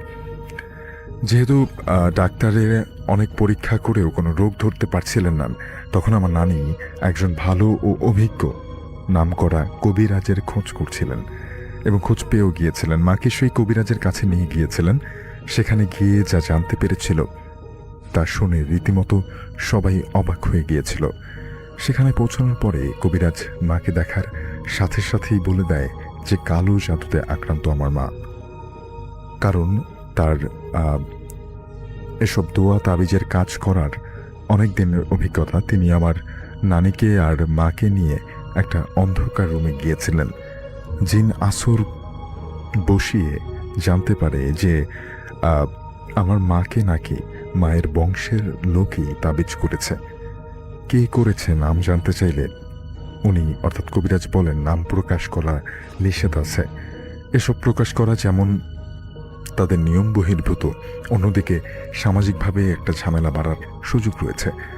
আর যে কালো জাদু করেছে সে নাকি নতুন তাবিজ কবজের কাজ শিখেছে, আর তা পরীক্ষা করার জন্য আমার মাকেই বেছে নিয়েছে। এছাড়াও আরও একটা কারণ আছে, তা হলো যেহেতু আমার মায়ের সব ভাই বোন পড়ালেখা করে, সেহেতু ভবিষ্যতে আমরা ভালো অবস্থানে যাব, যা তাদের কাছে একটা হিংসার কারণ মনে হয়েছে। অর্থাৎ দুটি কারণে যিনি তাবিজ করেছেন, যিনি আমাদেরকে ঘটনা পাঠিয়েছেন তার মাকে, দুটি কারণ রয়েছে। একটা কারণ হচ্ছে তিনি নতুন কালো জাদু চর্চা শিখেছেন, যেটা এই কবিরাজ প্রথমেই তাকে দেখে বললেন যে কালো জাদু চর্চা নতুন শিখেছেন এবং সেটার প্রয়োগটা তার উপরে করছেন। আরেকটা কারণ হচ্ছে যেহেতু তার সন্তানরা, অর্থাৎ যিনি ঘটনা পাঠিয়েছেন তিনি সহ তার যে অন্যান্য সন্তানরা রয়েছে, রুবেল যিনি আমাদের ঘটনা পাঠিয়েছেন, তিনি সহ যেই অন্য ভাই বোন রয়েছে তারা লেখাপড়া করতেন। তার মানে তাদের একটা ভবিষ্যতে ভালো করার সুযোগ, বড় অবস্থানে যাওয়ার সুযোগ রয়েছে, যেহেতু তারা শিক্ষা দীক্ষায় এগোচ্ছিলেন। এই হিংসা থেকেও তিনি ব্ল্যাক ম্যাজিক শেখার পরপরই তাদের উপরে, তার মায়ের উপরে ব্ল্যাক ম্যাজিকটা করে, মানে এক ঢিলে দুই পাখি মারার পরিকল্পনা। কবিরাজ এও বলছিলেন যে তাবিজের মেয়াদ প্রায় শেষের দিকে, 25 দিন বাকি ছিল। আমরা সবাই প্রচণ্ড ভয় পেয়েছিলাম, বাসার সবার মন খারাপ হয়েছিল, সবাই মাকে নিয়ে প্রচণ্ড রকমের চিন্তায় পড়ে যায়। সেই দিন কবিরাজ বলেছিল, আমি কিছু দোয়া চীনামাটির একটা প্লেটে লিখে দিচ্ছি, 2 ঘন্টা পর পর পানি দিয়ে সেই দোয়াটা ধুয়ে সেটাকে খাবে। সে সময় দিনে 300 টাকা করে খরচ হতো। একটু ভালোর দিকে যাচ্ছিল মা, সমস্যাটা হলো অন্যদিকে। আমরা যেহেতু জানতাম না যে তাবিজটা কে করেছে, সেই সুযোগটা কাজে লাগিয়েছে যে তাবিজ করেছে। কবিরাজের দোয়া কাজ করে আবার করে না। তখন আবার মাকে সেই কবিরাজের কাছে নিয়ে যাওয়া হয়। কবিরাজ বলে, আমার দোয়া তো কাজ করার কথা, তবে উনি অন্য রুমে আসেন, জিন চালান করেন এবং বসে বলেন নতুন করে আবার তাবিজ করা হয়েছে। আমার নানিকে কবিরাজ জিজ্ঞেস করেন যে বাসার বাইরে থেকে কেউ আসে কিনা, আর আসলেও যেন আর না আসতে দেয়া হয়, সেই ব্যাপারটাও তিনি বলেন। কবিরাজ ব্যাপারটা বুঝেছিল যে কার কাজ এটা, কিন্তু আমাদের সব বলে দিলে আমরা যদি ঝামেলায় জড়াই গ্রামে একটা সমস্যা হতে পারে, তাই তিনি ব্যাপারটা গোপন রেখেছিলেন। যখন বাহিরের লোক আসতে দেয়া বন্ধ করা হলো, তখন মায়ের অবস্থা আস্তে আস্তে কিছুটা ভালোর দিকে। তবে যে তাবিজ করেছে সে তো হার মানতে নারাজ, তার মনের ভেতর জেদ রাগ কাজ করছে। তাই রাতের বেলা সে জিন পাঠাতো আমার মাকে আজে বাজে স্বপ্ন আর আজে বাজে কাজ আর মানুষের মৃত্যুর স্বপ্ন দেখাতো। ঘুমাতে দিত না। কখনো জিন ঠেসে মাকে মারার চেষ্টা করত। যখন ঠেসে ধরতো তখন আমার মায়ের গোঙানোর আওয়াজ শুনে আমার নানা মামারা এসে সূরা পড়ে মায়ের গায়ে ফু দিলে আবার তিনি আস্তে আস্তে স্বাভাবিক হতেন। যে তাবিজ করেছে সে তার জেদ বজায় রাখতে নানা রকমভাবে জিন দিয়ে ভয় ভীতি দেখায়। যেমন বিছানায় শোয়া অবস্থায় মার মাথার পাশে খসখস শব্দ করে, দেয়ালে এমন আওয়াজ করে যেন দেওয়ালটা ভেঙে ফেলবে, ঘরের ছাদে হঠাৎ জোর করে বসবে যেন ছাদটা ভেঙে ফেলবে। তবে আমরা কেউই এই আওয়াজ শুনতে পেতাম না, শুধুমাত্র আমার মা একা এই আওয়াজ শুনতে পারত। নতুন পরিকল্পনা করে যে তাবিজ করেছে সে লোকটা যেহেতু কালো জাদুর প্রভাব ধীরে ধীরে কাটতে শুরু করে, সেই ঘটনার কারণ এখন বলবো। আমার মা অসুস্থ হবার অবস্থায় আমাদের রান্না করে খাওয়াতেন। মাঝে মাঝে নানি খাবার দিতেন। মা যখন গোসলে যেতেন, পানি ঠান্ডা থাকলেও তার কাছে মনে হতো যে গরম পানি ঢেলে দিচ্ছে কেউ তার গায়ে। রান্না করতে গেলে চুলার আগুন যত বেশি হয়, মায়ের মাথা ব্যথা বেড়ে যায়, বুকে ধরফর করতো, যার কারণে রান্না অর্ধেক বাকি রেখেই তিনি রুমে চলে যেতে বাধ্য হতেন। রুমের দরজার মধ্য দিয়ে যাতায়াতের সময় তার মাথা ঝিমুনি দিত। রুমের যে পাশে মা থাকতো সে পাশে কোনায় সবসময় কিছু একটা থাকতো। মা শুয়ে থাকলে তার মাথা ব্যথা আর জোরে ঠেসে ধরত, তবে সব সময় না। যখন তাবিজের কার্যকারিতা বেড়ে যেত তখন মাথা ব্যথা, বুক ধরফর করা, শরীর অবশ হওয়া এমন হতো। এসবের মূল কারণ আছে যা জানতে আরও আমি পুরোটা পড়তে হবে। কবিরাজ তার দোয়া প্লেটে লেখার পরিমাণটা বাড়িয়ে দিয়েছিলেন, অর্থাৎ যেই প্লেটটা তিনি বলেছিলেন যে কিছু চীনামাটির প্লেটের উপরে কিছু দোয়া তিনি লিখে দিতেন এবং সেই দোয়াগুলো ধুয়ে পানি খাওয়ার জন্য সেই প্লেটটাতে তিনি দোয়া লেখার পরিমাণটা বাড়িয়ে দিয়েছিলেন। কাজ হতো, আবার মাঝে মাঝে বাড়ত, কারণ কবিরাজ তাবিজ করা লোকটা তো আর বসে নেই।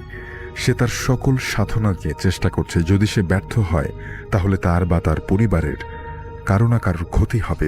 সেজন্য সে তার সকল কালো জাদু মায়ের বিরুদ্ধে কাজে লাগানোর চেষ্টা করছে। তখনও আমরা কেউ জানি না এটা কার কাজ। তবে কথায় আছে, আল্লাহ চাইলে কেউ তার বান্দাকে মারতে পারবে না। সেরকম কিছু একটা হঠাৎ দেখা দিয়েছিল। আমার নানার মোট 6 ভাই ছিলেন। আমার নানা বড়, নানার দুই ভাইয়ের আবার 2 মেয়ে ও 4 ছেলে, মানে সম্পর্কে আমার মার আপন চাচা হয়। তার ছোট মেয়ে গ্রামের ব্র্যাক স্কুলে পড়তো। তখন বয়স 13 বছর, 5ম শ্রেণীতে পড়তো। টাকা খরচ হবে বলে স্ত্রীকে স্কুলে 5 বছর পর পর এক ব্যাচ ভর্তি করত, আবার এক ব্যাচ বের হলে 5 বছর নতুন এক ব্যাচ। আর এমনিতেই দেরি করে স্কুলে ভর্তি হয় ছোট ছেলে মেয়েরা। স্কুলে যেতে হলে গ্রামের শেষে কবরস্থান পার হয়ে পাশের গ্রামে যেতে হতো। একদিন সেই মেয়ে লাল জামা পরে মাথায় চুল ছেড়ে দিয়ে স্কুল থেকে বাড়ি ফিরছিল। খালা দেখতে ফর্সা এবং সুন্দর চেহারার। কবরস্থানের পাশে একটা বড় উঁচু গাছ ছিল। গাছটার নাম আমার জানা নেই। ভর দুপুরবেলা সেই গাছের পাশ দিয়ে একা একা বাড়িতে আসছিল। বাসায় এসে সবার সাথে খারাপ আচরণ করতে লাগলো, কেমন যেন রাগ রাগ ভাব। সবার সাথে উচ্চস্বরে কথা বলতো। নিজেই জগে করে পানি সাথে বাসার পেছনে থাকা গোবর মিশিয়ে পান করছিল। এসব দেখে সবাই বুঝতে চাইল যে ঘটনাটা আসলে কি। তার ছোট 2 ভাই আর অন্য এক চাচা তাকে ধরেও রাখতে পারছিল না। সে কি শক্তি, প্রচণ্ড রকমের শক্তি তার গায়ে। ডান হাতের কোনোই আঙ্গুলের নখে সজোরে চেপে ধরে তাকে জিজ্ঞাসা করে। তখন সেখানে একটা রান্নার সময় চুলার আগুন জ্বললে যদি নিজেই রান্না করে তাহলে মাথায় জ্বালা পোড়া করবে, এমন করে বাকি জায়গায় তাবিজ পুঁতে রাখা হয়েছিল। অর্থাৎ বিভিন্ন জায়গায় বিভিন্ন কারণে পুঁতে রাখা হয়েছিল। যেমন শোয়ার মাথার কাছে একটা, সেটাও মাথার একেবারে কাছাকাছি। মাটির চুলায় রান্না করে সেখানে একটা, গোসলখানায় একটা, এবং একটা বাড়ির উঠোনে। এরপরে খালার জিন ছেড়ে চলে গেল। খবরটা আমাদের বাসায় আসা মাত্র কোদাল দিয়ে মাটি খুঁড়ে 4টা তাবিজ আমরা খুঁজে পাই। একটা খুঁজে পাইনি। সেখান থেকে আমরা সপরিবারে ঢাকায় চলে আসি। 8 বছর পরে আমরা গ্রামে ঘুরতে যাই। তারপর মাঝে মাঝে মা গ্রামে বেড়াতে গেলে এখনও সেই লোক চেষ্টা করে নতুন করে তাবিজ করার। আমরা ঢাকায় এক হুজুরের দোয়া তাবিজে আল্লাহর রহমতে সুস্থ আছি। আরও ঘটনা আছে মাকে নিয়ে। কালো জাদু যে করেছে তা অন্য ঘটনার মাধ্যমে জানতে পারি। যে কালো জাদু করেছে তার এক ভাই বর্তমানে প্যারালাইজড। ক্ষতি হবেই অন্যের ক্ষতি করতে গেলে।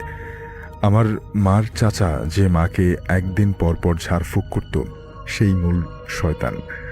সেই কালো জাদু করেছে, গ্রামের অনেক মানুষের ক্ষতি করেছে সে।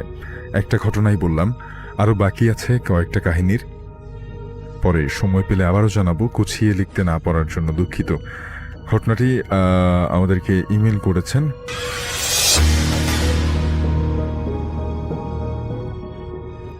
হ্যালো লিসনার, আসসালামু আলাইকুম।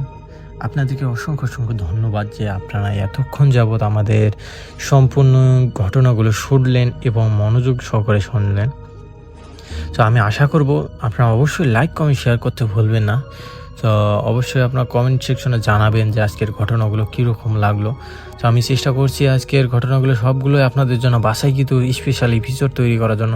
তো আমি প্রতিনিয়তই কিন্তু আপনাদের জন্য স্পেশাল এপিসোডগুলো নিয়ে আসতেছি। তো অবশ্যই আপনারা কমেন্ট সেকশনে জানাবেন যে আপনাদের এই ঘটনাগুলো কীরকম লাগতেছে।